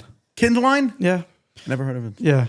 So I told him one of the pluses of putting out a story every week, because you have a pressure, you have to put out a story every week, and the guy calls you up from the magazine, you're 3 weeks backdated, we need 3 stories. What happens? I literally just go onto the street and I start asking people. Usually I try to ask store owners because they usually have stories, they're meeting more people, business people, famous people love stories from famous people. So, and then I start asking stories and talk it 2, 3, 4, just gonna be like, oh, when I missed a flight or whatever. Okay, so that's a story. But out of every 4 or 5 stories, it's going to be that home run. But you said business people have a lot of stories. Yeah. Why is that? Because a person that's sitting in his basement and doing nothing usually is not going to have the stories. The guy that's out there flying, meeting people, getting the nose in the world is going to have those crazy stories. That's what it is. I had that. A guy in my shul, Yitzi Shalwer, he's a doctor. He used to get up every Shabbos by the Kiddush and say a Hashgacha Prata story. And these out-of-body experiences, like crazy stories. Right. I think I said this in the past. I said, Yitzi, how do you have all these stories? They don't happen to me. He says, when you open your eyes and you live a life of Hashgacha Pratis and seeing how crazy Hashem is creating everything and doing all these miracles every day, he says it starts happening in your life. Now it is happening. You just don't see it. No, when you start talking about it and living it, you start seeing it every day. Right. Now, most weeks, I'm the guy getting up and saying the Hashgacha Pratis crazy story. But I interview people. I meet with people. When you're out there, now that you're in business, do you see more Hashgacha Pratis? I see Hashgacha Pratis crazy. The more you're out there, the more you're in the world. The more you're out there, the more you put yourself out there, the more you see the more people get. Pratis. I'll tell you, I have a story. You can check it out from Fish to Dish. It's a very big fish store. From Fish to Dish? Fish to Dish is a very famous fish store in Borough Park. How I got the story is, get him for a sponsor. I literally walked over to him. I needed to put in a story that week. His name is Shia Langzam. He's a Belzer Chassid. I walked over to him, said, "Hey, Mr. Langzam, how are you? Good. Do you have some nice story you had lately?" And he told me the story that he told me. Let's watch it. It's a whole, basically there was a different fish store that had a fire, a competition of his, and he took him into his store, invited him into his store.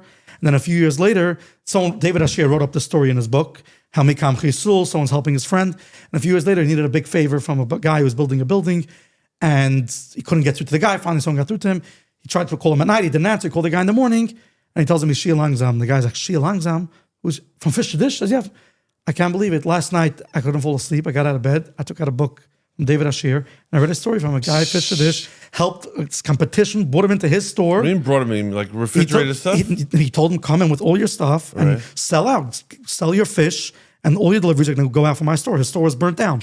And the guy, Shia Langzam, did it already another 3-4 times. He did it to other fish stores. He did it to caterings that had problems, invited them into his store. Crazy. So Unbelievable. I'm saying it's such a story. How did I get it? Just been walking over. Now, 5 minutes earlier, I walked over to the guy and he told me, oh, I had a story once by the war, my grandmother, and actually it was also published in Mishpacha a few years ago.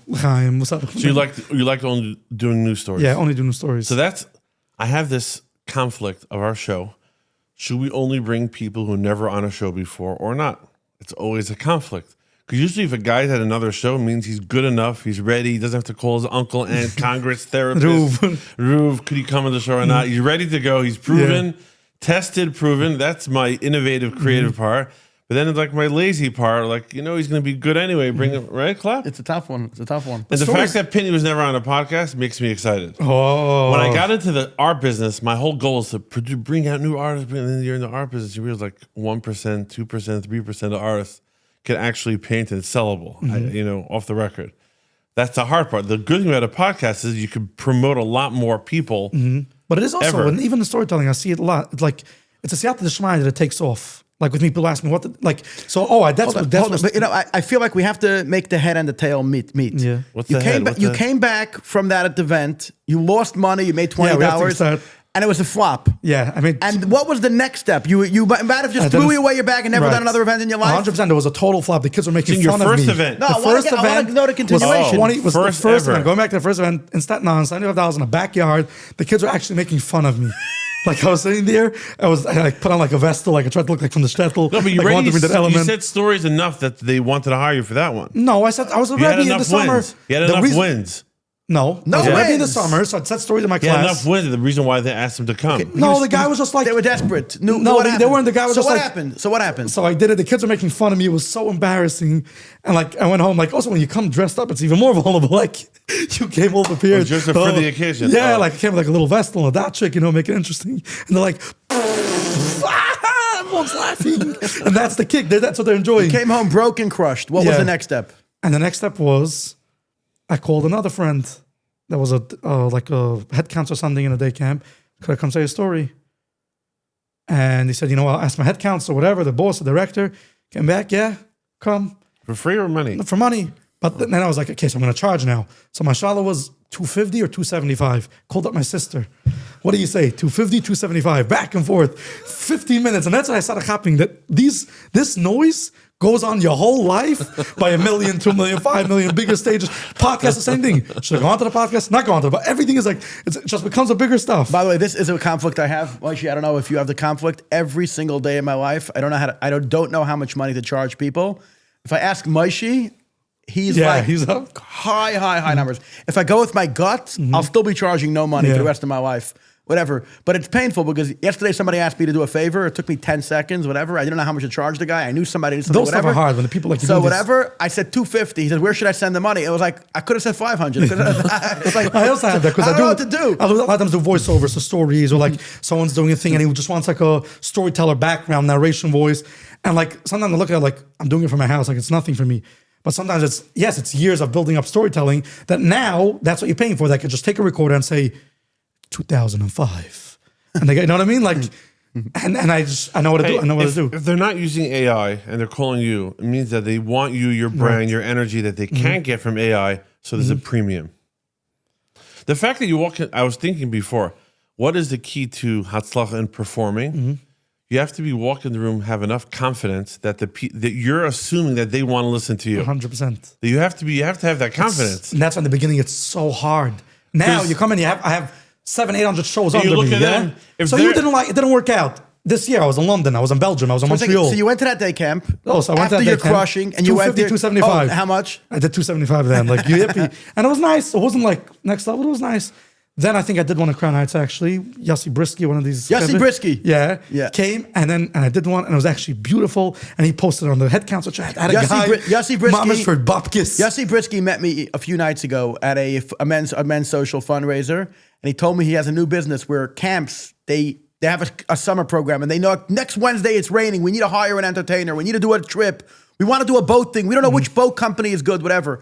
He has a company now, a business that he knows all the connections everywhere. New York, New Jersey, Connecticut, Rhode Island, Montreal. He already booked hundreds of events for the last 30 years being a head counselor. So companies... Concierge, whatever. And he told me he's conflicted. He doesn't know how much money to charge people. And he told me how much he's charging people, and it's such a bazillion. I told him, if you don't go up by 500%, don't ever talk to me again. But that's also the thing, because first you have to you have to start somewhere. I asked him how much he's charging. I almost needed that Sava. He's charging so little. But you have to gain trust. If you hired Yossi Brisky for your event and you didn't pay him a lot of money, send him a cash app result right now. But you have to gain trust. That's what people also don't have. I want to be on the top stage right away. Day one, you don't want to go through that process. Like that's why I ask people when they tell me I want to start storytelling. Do you want to start storytelling? Do you want to do what I did? Do you want to call up Shamash Shim Gabon from Shul and say my name? And like someone says, no, call me back. I don't know who you are. Bye. Like the hit was Baba 48, the big Besmedish Bar Park. Like I called him once, twice, 3 times. And then one day, out of the blue, he called me back. Yeah, I want you to come. By the way, anything in Babov, he's... Hold on, Bubba 48 is considered the biggest band ever? No, Bar Park, it's big. He's connected. Big, Yes, he has the right hand. He's the right hand. He knows the right hand guy in Babov. Yeah. No names. So anything you need in Babov, he's your guy now. Moshe.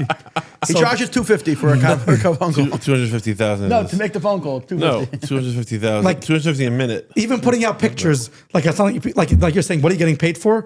Enough confidence. You're also getting paid for coming into the room and all the kids screeching your name, excited. Everyone can say a story, but if you're coming in and saying a story, no one knows you. Brandless. What are you paying? You're coming in and all the kids are like, Piny, and they're screeching and they're so excited. That's what you're paying for. Now that took time to build up. That took, like I told this Rebbe, are you ready to take, let's say your name is Rebberal, yeah? Are you ready to do a story in your local shield, then to have someone take pictures and then put it out in the magazines, just put it out in the local papers. Rebberal, the storyteller, telling a story. Sitting there, 30 kids saying the story, and everyone comes over to you, Shviga and your brother, oh, you're official storyteller? You're a storyteller? All the jokes happen. I was watching videos last night, and you do a lot of magic. You do magic stuff in there. Also? My father, props, my father is like a big halacha. Whenever there was a magic show, I was like, the Rambam says, Chabad. No, the Rambam says this. Did you tell the kids that it's a trick of the eye, whatever? I just did it now. We did it like Boimer. Yeah. We did in Bar Park on 13th Avenue. We did a Yeah. whole story of Mental Futterfast. I was Mental Futterfast the whole play. Yeah. And we did magic over there too. The Tiedenfeld brothers came down. They did a whole magic show. And it was also, they had to say before that it's not. So what is the magic. halacha? What is the halacha? I don't know. I feel like the whole world doesn't have such a big problem with it. Like Right. Chabad. Chabad Like, making you problems. just call them, it's magic. Everyone was like, here, they have to just say it's not magic. They It's did? only sleight of hand and this. And a few times I had to say it throughout the show. Really? It was a beautiful show. And, Like, but, yeah. Penny, what was the craziest story that ever happened to you? One that I say a lot for me was like a big one that's coming up now to my mind is I said a story in the Bar Park Center because there's like a shield in the Bar Park Rehab. Center in the rehab, and like the neighbors come learn of a sabanim, they do this pizza, you know what I mean? And there's also like the old people, some of them come and sit there, and I said a story about a kid that couldn't learn, had a potato head. You know the thing, like, and then I went to the woods and the UNV came and told him Toide, like that whole, and I said it all dramatic and emotional. I had that like soundtrack for the UNV, like, wow, like, and he sees like some white thing, like you're saying, and everyone was like, ooh, like that creepy. Yes, I'm a good guy. Yeah, that whole creepy thing. Okay, finished the story. It was a good story, like, and I finished, and there's a guy in a wheelchair, and he calls me over, he's crying, and he's holding my hand, he's not letting go. He's like, and the guy's name in the story was Abishal, the kid. Abishal? Abishal. Tells me, I'm Abishal.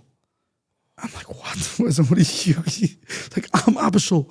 And he can't even get, like, he's like, I'm Abishal. I'm like, what are you, Abishal? And he tells me that he was a kid by the war. He couldn't learn. He was never in Chayde. He doesn't know how to learn. And he sees himself as that same kid. With that kid that couldn't learn. He had a potato head. He was by the war. Never was able to learn. And to hear such a story that at the end, he went to the forest and there was hope, and there's hope for children that even though they're sitting in class and they can't learn, it's like, I'm that kid. And to me, that blew me away. Like to hear such a thing from a Yid that went through the Muhammad and like this, and like he should be so transformed, he should cry after the story, he should see himself in the story, was something. And a lot of people tell me that. Like I said a story about bullying once in a yeshiva, and then I took one of the Buchim asked me if I could give him a hitch, like take him home. I took him home and I asked him on the way, like, what part did you enjoy? And the kid that was bullied, his name was Chaimke. He got bullied. And he tells me, I feel like I'm Chaimke. Tells me I'm in yeshiva ready for a full year. I don't have any friends, chavisis. I'm lonely. And I'm just sitting here. And I'm like, wow. The second he walked out of the car, I called out the mashgiach and I told him, this is what he told me. And he said, okay, we'll work on it. We'll take care of him. But to see people sit in the audience and they literally feel the stories. They identify with characters. Like a real movie. 100%. That's where getting into telling the stories for adults was after doing a lot of other sabonums, I started seeing. When you thought your job was telling kids, the old Holocaust survivors crying. Yeah, and I started even fathers enjoying it. Teenagers are telling him the bullying stories. The fathers never get to experience a story. When did they get to experience a storyteller? Here, he has a teretz, he has a reason. I'm here for my son, we're sitting with Sabonim, I'm not going to go out. So I can listen to the stories. But they're loving it. They're loving the story and they understand the talent more. When I go into an emotional place and they really, like kids are enjoying it. Adults is enough mature to understand, hey, there's real talent over here, there's chachma. Penny, So that's when I started going into doing more events and videos and the whole thing. I said before, what's the secret to success in whatever you're doing, especially in the arts? Number one, you have confidence, you walk into the room. But number two, I think more importantly, you actually feel it's your mission to share stories. Yeah. When you met Yitzi Horowitz, you didn't say, "Oh, good, I have a story now. I can tell." But next story, it wasn't robotic. Okay, because I was with some guy who owns like 38 supermarkets in Manhattan, and he walked into the store, and I saw this. I met with him in for my tea brand. So I'm meeting with just chain owners that I know. Just say, "Here's a new brand we're starting." He saw a product, and right away he's like, "Oh, we took pictures, sent to the distributor. I want to get it for all my stores." He was very transactional, more transactional. He's still. Because I just said, oh, this is a good product, you should get it. So I think the key is, as with our show, me and Clappy, we're very curious and we enjoy sharing information. Clappy would pay to do videos. Could I ask you something? Question? He would pay. Hold on a second. He would pay to do his little rants. I do the same thing. And he did it for free for 50 years. I would do storytelling for free. Exactly. I would literally do storytelling for free. That's why sometimes it's hard to charge. Because if I didn't have a storytelling for 2 weeks, I'll come. I need it. So I think, and said that Bruce Backman, I'm going to arguably say one of the most successful kosher hotel operators in the world. He said, Moshe, I would do the hotel for free. And I think if you want to distill it and summarize it and say, if you would do this for free, you're probably going to be very successful. I would do like performing for free. Clappy did his voice notes for 20 years anonymously. No one even knew who he was. He wasn't looking for covered or money. He didn't meet me, so he didn't know about covered. He didn't know about money. And I've been interviewing people my whole life since I'm 5, 6. You know, I was shy as a kid, but I always interview people. I always ask people 100 questions, and people would go crazy with punch me. They'd want to punch me in the face. And people always tell me, "Adem Azeh, Moshe, how come when you interview people, they don't want to punch you in the face?" Yeah, like you asked this. I told you on the podcast, Clappy's sitting there schmoozing, and then like Moshe's sitting there like out of left field, like, how much do you make a year? So I've been interviewing people since I'm 5 or 6. The show is not an overnight success. Clappy's doing his rants for 20 years for free, anonymously. You would say, hold on, would you say your name in the rant? Never. You never. You just. No, it's just. So I think in a weird way, if someone will do something for free, and I would even say reverse, if you would pay to do it. Yes. If you would pay to do it, you could probably do very well and make a lot of money. But the thing is, I always feel bad. I say, like, just imagine I would have this passion in nursing homes. My father. The thing is, the passion is for me in storytelling and performing. I can't get it. I try to tell other places, it doesn't go. I was supposed to say this in the beginning. Oh. The Lubavitch Rebbe had a yechidus, a private audience with a very famous mashpia, Rebbe in Telsh. He was very famous, Shmuley Kaufman. He didn't have children for many years, and Afton in Detroit got him to come. Tells. In Tells. You said Telsh. Tells, whatever. Tells, yeah. And he got him to come to the Lubavitch Rebbe for Yechidus. He got him a Yechidus, and he wasn't really the biggest pro-Chabad. And the Rebbe asked him, what do you do? He said, I teach chinuch, whatever. And the Rebbe says, do you say stories in the class? He said, Bittul Torah. The Rebbe said, what? Bittul Torah? The Rebbe said, you have to say stories every day. And the Rebbe said that the kids are going to pay attention, and it's such an opportunity to be moisef in Yirah Shamayim. So really what you're saying stories, I mean, it's parnasa and you enjoy it, but it's an opportunity to be moisef Yirah Shamayim and to affect children in a way that they are not being affected when You're coming from a total different angle. Like I'll tell you. No, so what I'm saying is that the story that you said that this teenager told you that he's being bullied and it resonated with him and he confided to you, and then you called him Ashkiach, he probably changed his life. So you're given an opportunity, that 45 minutes or an hour that the teacher is not able to do, and it's literally Hashem gave you this gift, and you have to use it out to its fullest potential. Like I try to also do like with the Masahaskal, like he called it, like what's, people come up to something and have like, so what's the Masahaskal, the story?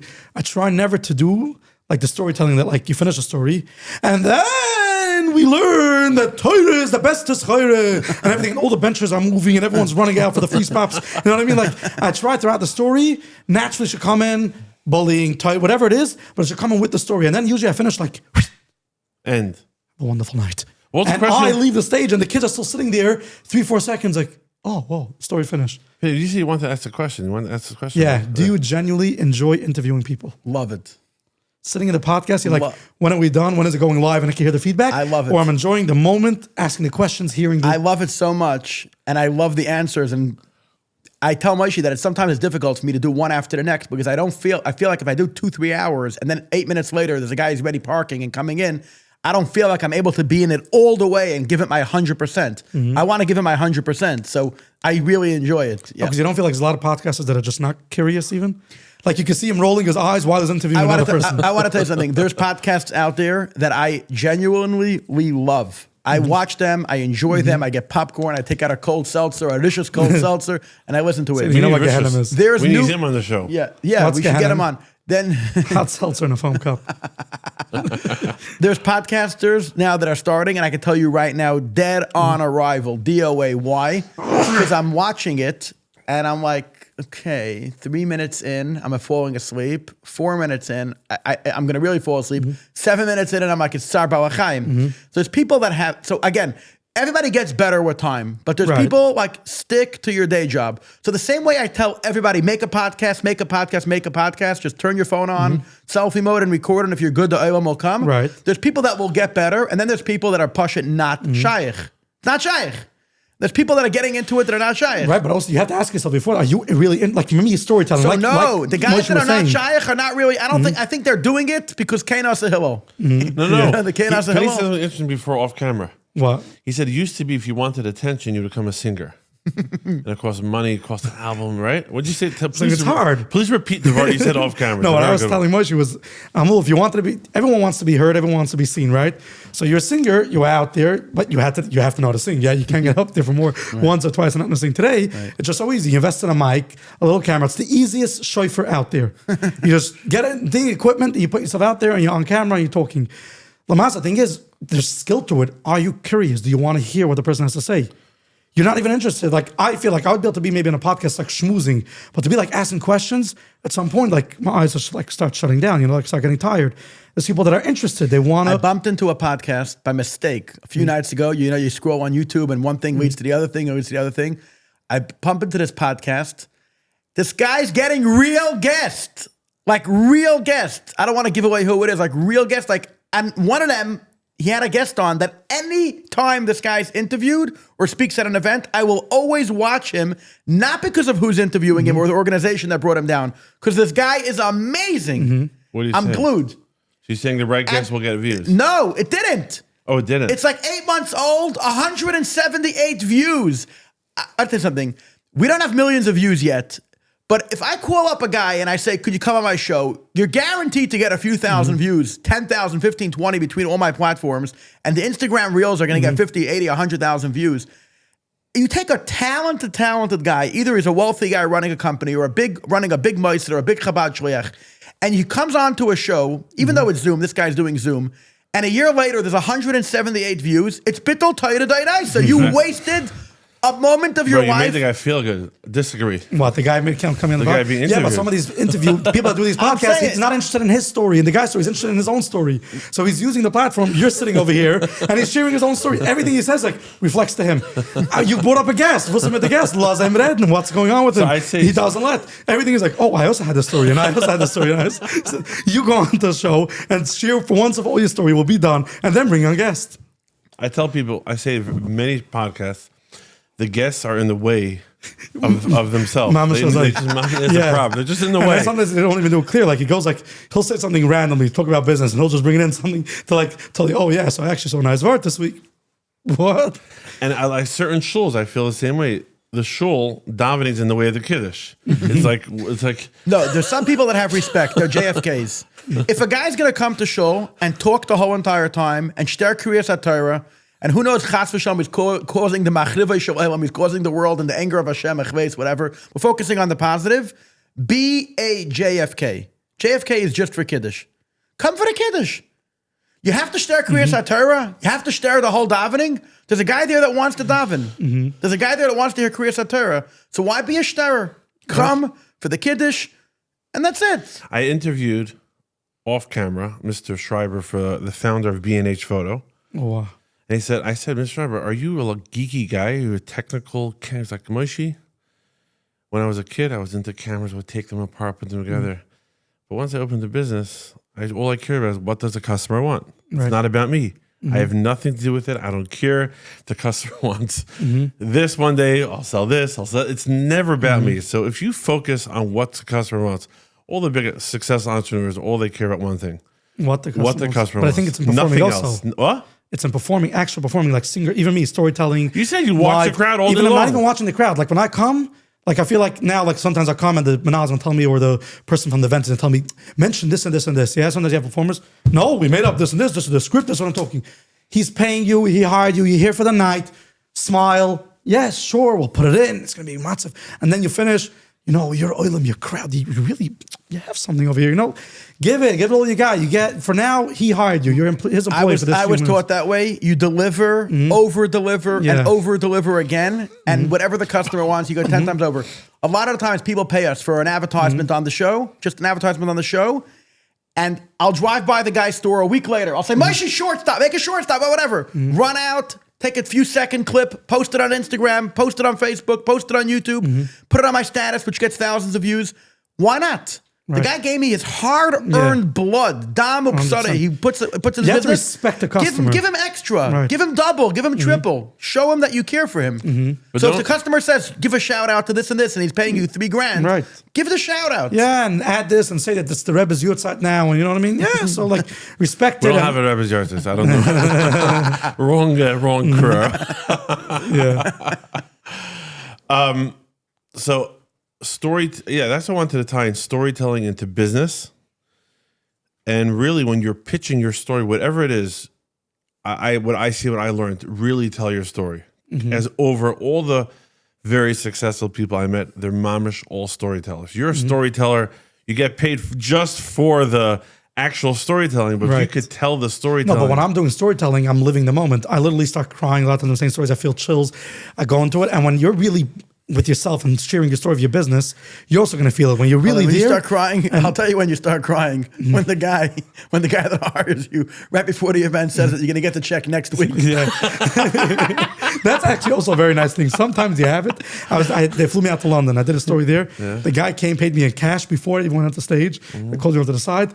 And I'm like, you're so smart. I flew out. You're going to pay anyways. Yeah, this chevre, come to the side. First, you don't even know who's going to pay you. That's when, like, you're not like it's like official thing over here, right? So you come in, so like you're like standing on the stage like like you finish the show, like you finish your performance, you're walking around trying to make eye contact with someone, no one's here, and then like finally you get someone like, hey, who's taking care of me? Like, Kay slaps you to the office, printing this, that. It makes the whole thing. And sometimes you have a person. A lot of times, there are really nice people out there pays you before that, and I do it even like in camp. Whenever when I hire someone. A lot of times I try to do that, like, and especially if it's not even your money, like you're just a guy you're the shliach that's handing over the check. Give it before that. The entertainer is going to be so much more, will give you so much more for it. He'll enjoy himself, he'll feel good, and you'll feel good too. You give it to him, you see that smile, you know what I mean? Like, so like he crunches into your hand, like, did a good job. You know what I mean? Like, you ever get stiffed? Well, just out of the blue. Did anyone ever not pay you for telling a story? It never happened. Baruch Hashem, I never had it. Never happened. Usually, I don't know, in this, like, people just like, it's like a certain thing that right after that, they come over to pay. And if not, it's like a day or two later, Zell. Never like, had issue. Yeah, Baruch Hashem, like, I never had that issue. Well, first of all, because it's such a non-crowded field, like, I don't even know anybody that does this today. But that's what I wanted to get If they to. don't pay you once, you're never coming back right. again. And also another thing, that's what I want to, you tell me do it full time. It's not an essential thing. That's the problem with storytelling. It's essential. If you think it's essential, it'll be essential. You think so? Piny, my favorite storyteller in the world, Shmuel Kunda, when David was young, 1 and 2. What's your opinion about those? You listen to those? Schwach. It wasn't enough. I love scary and dramatic stories. And that's you why don't like that? I do that. Rabbi Hill was my number one storyteller. Oh, he's the most dramatic. Spanish Inquisition, the Klayoko. You ever listen to I still Rabbi listen to Shmuel Kunda myself. I say it's for my kids in the car. It's for me. I bought Rabbi Hill's CD. I have it in my car, Yeah? USB, Still. and I listen to it. You still watch He it? said I it get a those CD? voices. No, the USBs. I get You can't get your CDs. They don't come in the cars anymore. Yeah. And I listen to that voice like that Freiburg. And when I do voices, I'm imitating him really. Like everyone is really doing like what they grew up on. All these big famous movie directors, writers, they all say when they write the cartoon, these famous cartoons, they all have different people in mind in their life that they're just copying. What would this guy say in this situation? And in their head, they have an uncle, a friend, a school, or teacher. In their head, every character you see on the show is someone in their life. I think you had a hard cutoff. You said at 11:30. What time is it? So I want to give you the most. It's 11:28. I wanted to give you the most opportunity to shine. So people could hire you to do huge events for children, and 99% of the time they'll enjoy it and they'll be quiet the entire time. You also do motivational speaking, like wild stories and chizuk and theatrical and magic mixed And I do in. a lot of for So adults. you'll do an event. Like a guy says, Sheva Brachas. It's all adults, 125 people in a hall in Bar Park. We want to have something entertaining. You'll come. You'll do a show for adults. So usually I do storytelling. Is at events. I do it a lot of times with screens. I get the people of the story. We do videos back and forth. Like I'll do a story. I do it with singers. A lot of times I've had that a nice few times that we did storytelling, and actually I love how it comes across because I feel like singing is everyone has singers stay with bands and the whole thing, but you're not getting the singer could only bring you that emotion of the song. The storyteller, you should do mix, right? The mix you could build up to whatever you want. Let's say if I'll bring him, let's say we'll talk about title. Let's say it's an event to yeshiva, and we'll talk about the boy learning, and we get and then like we go like you just go to the high and then straight back into the story. Like the RCCS event. Yeah, like you're getting those both elements. So I did it now with Hadron. I started working there actually after I did it. They also like a yeshiva. Hadron is Dershu or it's different? No, Hadron is a yeshiva for Hadron. for Bachrim, and it's actually amazing yeshiva. And they called me did the Baruch Levine. It was beautiful. Like we did a story of Hadron, how parents are struggling with their child, don't know where to send them. And finally they get to the yeshiva that's special catered for them. And it was I was sitting on stage, mothers and fathers were, like I had a guy who was sitting the whole audience. Like, the whole time he was like basically we had the whole story from the kid is born till he gets into yeshiva. So we had Vizadi and the whole like every song that the mother's standing by like benching and crying for her son, and then like she's standing by a chuppah of a cousin and thinking, will my son ever get married? And like I'm talking all these, like I'm building the scenes, and then Baruch Levine is coming in and filling it up with a song. So the song just makes your heart break. Even like, so I had a father that was singing the whole time, like right across from the stage like this. Stiff, just listening to the story. Then it came like to the peak where he was singing like a chippa song. Tell me some chippa song. Yeah. No. We only have one chippa song, so. Yeah? The Alter Rebbe's. Miyade, I don't know. Miyade. Hu Yavarech. As a chusam, as a call like this. And he went, see my face. Like that. Like, because I had a white beard. And like, I was like, whoa, it took time to get him. But like, there was ladies and men, like, I was standing in the middle of, and the ladies out there were such like a teen, they were crying with tissue and everything. And like, then someone asked me after those, like, wasn't that nice maybe? It's like, no, these people are carrying these stories in them. They never got to bring it out. And here someone got to say their story. They can't say it and brought out their story and let it out. You know what I mean? Bring it. So I see, I'm just visual. It's a war, right? You go into a room, you're trying to affect everybody. Yeah. Correct? Is that the 100%. real It performer? is. You're really trying to hit. Yeah. Boom, boom, So boom. you do have to know your audience when you come into places. Sometimes they're not, like you're saying, they're not interested in music now. You're not interested in storytelling, don't show up. You know what I Give me mean? 3 tips if you want to make a good story. So you asked me that on the thing, and I was like, you caught me off 3 guard. tips. For me, 3 tips. 1 is really feeling it, getting the into the story. zone, feel the story, get the goosebumps, feel the tears. Like really, really, you know what I mean? That kid is suffering, he's going through so much. Like really put yourself into the story. Second tip, I feel like is have all the elements in the story. Have that anger, have the emotion, have the sadness. A story is built from so many different stuff. Get them all into the story. So you have all different elements. Have like a little comedy, a little like lightness. Like you have that balance. And 3, I would say read off the crowd. Be present. Just have to like do, like you're saying, even in business, what does the customer want? You're sitting there. I know you have in your head that this is the best thing, but the oilem geitnish for them next. You have to like, for starts, you have to come with yourself and do your thing. You can't like just come and say, okay, I'm going to do everything, whatever the other wants. You come with your, but like you maneuver and you adjust as the show goes on. You ever had a client that said, never come back? You're the worst. No, Baruch Hashem, I have a lot. Actually, I have a lot of them that I tell them, I think it's enough. Like I'm coming back to that chayder, that organization 3, 4, 5 times. I tell them, like, I'm like scared for myself already. Like Switch it up how a many little. times- Yeah, Switch it bring up. a Hire magician, somebody you know what I else. mean? Like how many times I can listen to me saying a story? No, they want you. You know, Does the the- puppet show, when I was a kid, like the really special times, a few times a year, like not a few times a year, a few times in my life, they brought down the puppet show guy. And it was like the most exciting, Yeah. most exciting day of my life. The puppet shows. I think it's still around for younger kids. considered? It's really good. They love it. You consider doing puppet No, show? because I'm telling you, I don't even when I do kids stories for younger kids, I could do it and have no But problem you're doing the watching act. the crowd. You want to always watch the crowd. So needless to say, you're saying that If you you could have do. puppets, you're not really, you're focused on the puppets. You're behind the thing. You can't see Yeah, them, it's right? different. I never actually did. I'm saying, but I also like I don't connect. Like I connect to that. Human. So the answer to the Drama. question. So the answer to the question is: if somebody is passionate about saying stories, and they don't mind a little rejection in the beginning, And being vulnerable and going And being out vulnerable there and going out putting there, pictures of and the Schwigger what's the seeing them in the moment. Rabbi Moshe Frank storyteller and they don't mind their schwigger and their brother and sister-in-law making fun of them, whatever. I'll tell you a funny story. Then they should do it. I put they in an should ad- do it, and Yeah. you could make money. You could make money, and if you enjoy it, you'll love it. Like for me, driving down to Lakewood to say a story is not a hassle. Oh, you have to drive down. Now, sometimes it does become, if I have 7 jobs in 3 days, it's already like, okay, but when it's not, it's really geschmack. Like I'm enjoying the whole experience of driving down, the setting up, coming, saying the story, going home. It's a real, if you enjoy it, and you're coming home with money for something that you really love, you enjoy what you're doing. So I had a funny story. When I started out, I didn't know, like, how do you become a storyteller? No, what I wanted to say was Yeah. is that, Hold on, they- we're is not that- saying is that story. the organization that called you 5 times in a row, if you had a friend of yours that you collaborated with, where if he was double booked for a gig, he would recommend you, and if you were double booked for a gig, you would recommend him. It would actually be good for you if there was a good competition that was solid and There is. If there is competition, it's going to make more people hire. No, what I'm saying is that you could switch it up and have them. 100%. They'll hire you, and his gigs will hire you, and you'll No, but for sure, competition is better for this industry. The more there is, the more people need storytellers.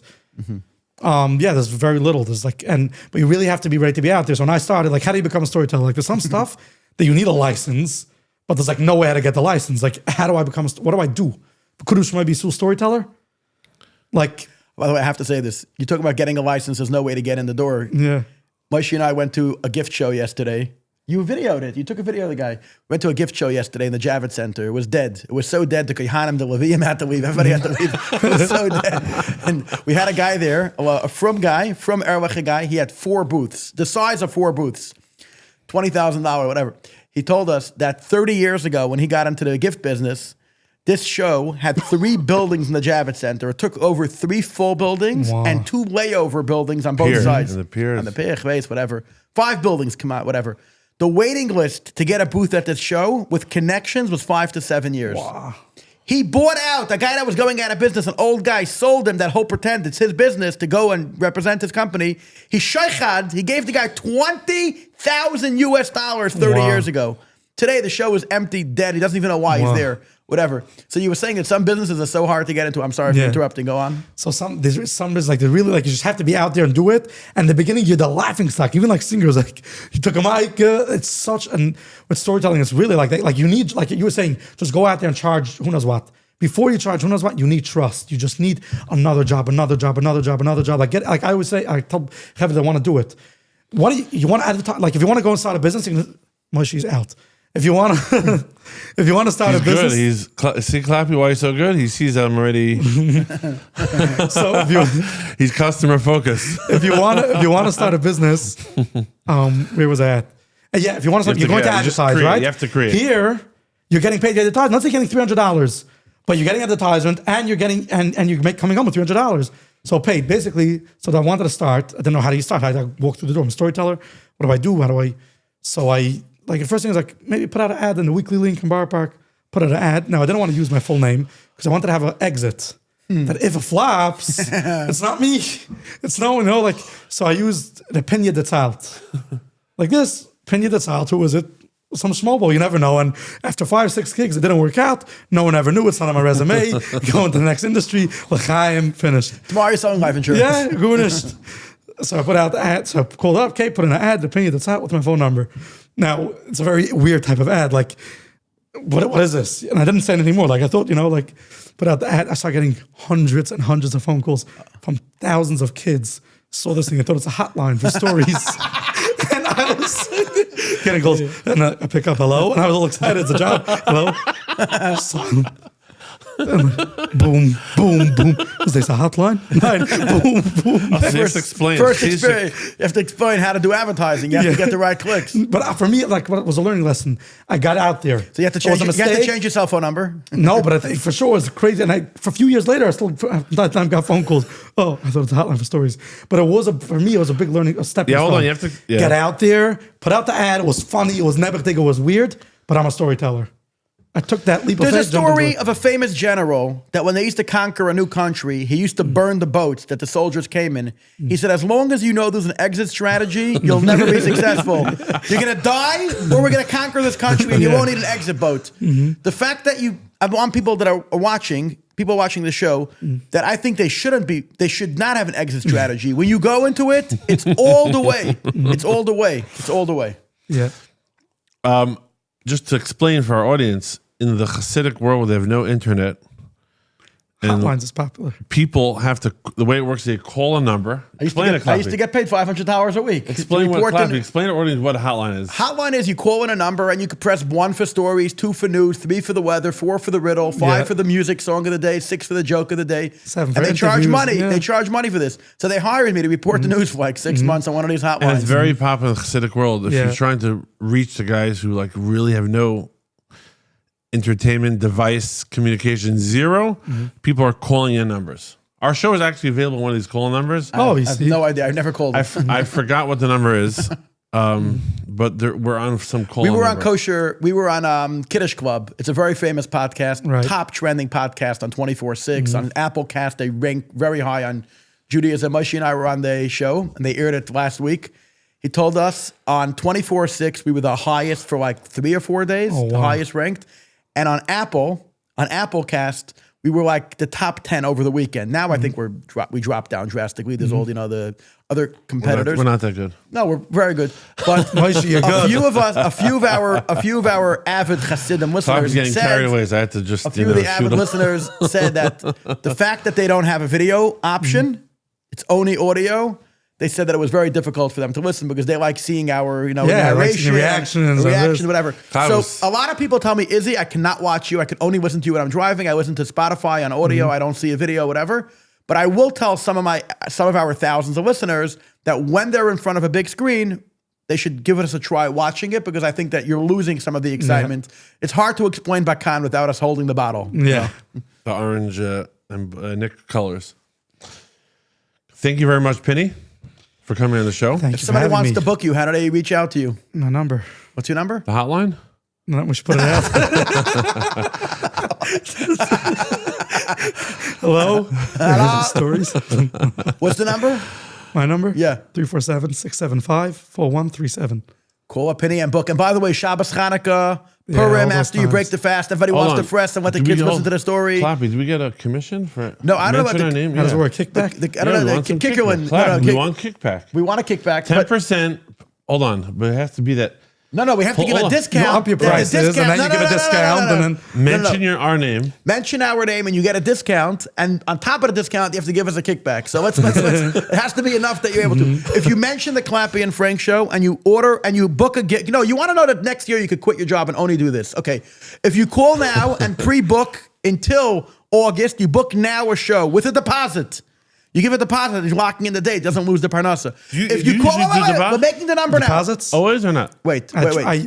It's a very complicated Okay, thing. we'll get to the deposit in a minute. If you call now, from now until Rosh Chodesh Elul, we're giving people what is it now? 10 days? What's today? Chaf Beis? If you call now Beis, until I Rosh think. Chodesh Elul, because we're airing the show tomorrow, you have a week. If you call now and book a show for the next year, You get a promo discount. you get how much is an early bird discount? whatever. How much? A discount. A discount. You get a Clappy discount? makes No, it it has to be a market real offers. number. It has to be a real number that they call now and it's book. just they get a promo. They get a deal. They get the extra smile. Extra drama, more tears, guaranteed Yeah. But more he's tears. gonna be booked really, really quickly. This coming year is gonna be very busy. You want to call now and book. Yeah. Mention the Clappy and Frank show, and there will be a Piny, discount. you watched our show before? Yeah, sure. What do you think about it? I really, really enjoy it. From the Yiddish podcast, I feel like you're saying, I don't have how people listen to it. There's a lot of podcasts that are very boring to watch. Like, you're just sitting and there's nothing going on. Here, there's excitement. There's a real excitement. Also, there's honest conversations. Like, it's just a schmooze, like back, forth, overlapping. Yeah. Like, there's stuff going on. And there's questions being asked. You know what I mean? Like, hey, how do you do this? What do you, like, it's not just like, love your stories, you're the best storyteller and everything. And Moshe, and everyone's like complimenting each other. And just like, yeah, sure. L'chaim. See, what's interesting is I do interrupt. It's become a signature in Clappy as well. Right? Clappy, you interrupt also? Yes or no? People, Ask the our audience. strongest critics that probably wished for our failure from day one, and now they realize we're here to stay. They started telling, you know, at first it is all the haters, like right away, you guys are losers, you should stop. It's Yeah. Chil Hashem, you're They're wasting sitting your in the time. basement, the Whatever. haters. Yeah, whatever. So now they're all on board. They all realize we're here to Not stay. all. So it's very hard to find the guy. So now those people have been silenced. So now what followed up is after they realized we're here to stay, they started saying, you know what, the interrupting is out of control. The interrupting is out of control. But Whatever. he says he so does now, live- now some of them are telling me, by the way, you guys are getting much better. Now some of those people are starting to compliment. Like it's becoming It always 180. becomes like your Twitches. In the beginning, they're weird, they're funny, and it becomes, oh, this speaker, I love that way. It just doesn't stop. You know what I mean? No, but he says himself, he does live editing. He interrupts himself. He sees the crowd starts falling asleep. He switches, correct? You go along. You're like, Right. but how did you deal with when you open up the podcast and people come over to you? You open up a podcast, and how did you deal with it? So Baruch Hashem gave me very, very, very thick skin, and when people give me criticism, it just wants to make me even be stronger and more successful. But deep down, when you're in I the wanna- shower, you're not thinking like, I want to say, what am I talking wanna doing, say- Clappy? I want to say a crazy story. It happened in the last 48 hours. The chief rabbi of Iran came to visit me in my house a few days ago, 2 days ago. Came, stopped, we schmoozed half an hour. It's my second time meeting him. We have a very, I don't know, I don't know, whatever. So I put out the video. By the way, that night, WhatsApp photos weren't uploading. I Googled to see if it's true. It wasn't. They said a lot of areas have outages, whatever. It's the second or third time it happened. The next morning, the picture went up. But I posted it on one or two groups, and somebody that's actually friendly with me said this is 100% AI. And he explained, he explained how he knows it's AI. Of the videos and pictures, whatever. He explained how, whatever.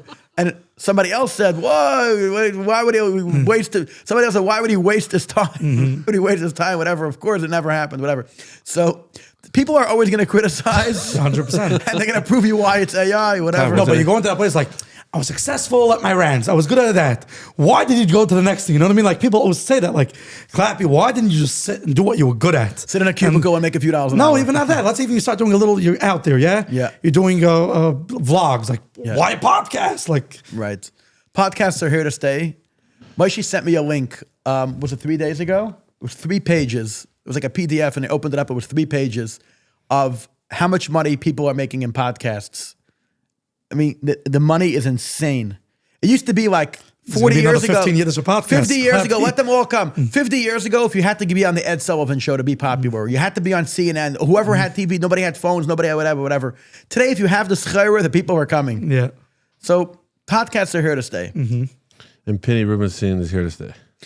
And the Chaim. best storytellers. Hopefully within, how long? 3 months will be full-time in stories? He's going to be, my prediction, Yeah. my prediction is after this podcast, people with PTAs, people with Meistis, they know you're booked, they know you're popular, they're all going to start pre-booking. Your calendar is going to become so full, it's not going to be worth it. I had on the biggest insurance guys in the world. Piny, hold on. You No, we already ABA had on for to- $50 an hour, and then the next second you're getting paid $3,000. How does that kafak, that experience, how does... Is it I don't like- actually do the ABA. I'm a supervisor. Whatever, a supervisor. You get one day, 1 second you paid $40 an hour as a supervisor. How much do you get a supervisor? 50, 40? Whatever it is. No, but The next second you pay $3,000 an hour. Is that weird? How's that experience? More than that. We had on people that told us, why should I come on your show? We're very popular. We're very busy. Like, we don't need Doing it. good, like- we're doing great, whatever. And I had on one of the top insurance guys in the world. He said, Izzy, from the moment I came on to your show, he says, I physically... For 2 weeks, he says, my phone was just blowing up. Clients wanted to reopen their portfolio to see what they're missing. Wow. People said, I watched the show and I only want to buy from you. In every industry we had, no matter how successful you are, it said it took their career to the next level. That's great. So you have real results. Real results. So I think that you could drop whatever you're doing. This is what you do. No, but we're proponents of people quitting their day jobs. Creatives. Oh, yeah? If You there's a realistic... Why? There's a lot of people that don't. You genuinely If believe guys so. The who have creatives. enough tangible success, like side hustle, $100,000 video tissue paper project. Like, yeah, I just did 100. Baruch Hashem. And you know what's funny? I was in a mortgage company. One of our past clients. You walk into the office. I was wondering, what's the reason of success? Every single guy's like, oh, you own a house? You own your house? It's like a whole energy. You own your house? You own your house? You own your house? And that's why they're successful. The whole vibe is, it's like a cult. Yeah. That you need to own a house and we'll give you the mortgage. But I believe every successful company and Chassidus is all cults. And people say, cult busting. No, cults, that's how it gets done. If you're a cult, if you have a cult following, you win. As long as you're not doing anything dangerous or illegal. And hopefully Clappy and Frank will become a cult and we'll do just fine. Hold on, did people know about our coffee brand we're launching? Oh, no. You want to announce it, Clappy? You announce it. Moshe tasted a coffee. I'm very into coffee, as you see. I always have my coffee. L'chaim, l'chaim. Moshe Raskin, I apologize for having an ugly coffee cup on the table. We have a consultant. doing that? We have a consultant for video and audio. My friend Moshe Raskin, I grew up with, and he told me to stop having ugly looking cups on the table. So I apologize. I just had to get a sip of the coffee. We're very into coffee, and Moshe tasted a coffee a few weeks ago, and he's like, "Oh my God, this coffee is so beautifully tasting, and it doesn't need sugar." We went over to a coffee manufacturer and distributor. He tasted it. He found a single origin. It's Africa? Where is it? Ethiopia. Ethiopian coffee from that region that Certain grows at a region. certain climate in a certain region with a certain soil that he imported. We went for a tasting. It's delicious. Wow. His distribution roastery in Florida, where he ships from, is able to make it. We're finalizing the packaging and the label, and we're going to be launching Clappy and Frank coffee. It's going to be mail order, very affordable, high end. And in stores. It's going to be in stores? Yeah. All right. So why not? Matov and Manaim in stores as well. And that's another way of people supporting us because we give out the show for free. Right. And you don't have, the main nakuda is that it's natural and you don't have to add sugar. It has a certain sweetness to it organically. Wow. I don't know if it's organic, but there's a certain net. Organically means I don't know what organic. Right. It's naturally. I went to this coffee shop, There's a certain joy in the the coffee. and obviously you'll have the energy. People will say, when they You'll describe get that it, Clappy and Frank You'll be able to- drinking the coffee. You have to go into that trip. people say our show has the most energy Yeah, dating show. it is. They always say the word I think energy. it's interesting. It's just So if you drink the coffee, you'll just forget psychologically. You're gonna drink the coffee before you get onto the stage. And suddenly it's you'll gonna start ranting. be- when you drink the coffee before you get onto the storytelling, so it's on good Anders. Thank you very much. Thank you so Clappy, much. Chaze Aloe. Gaan ze jou in bad?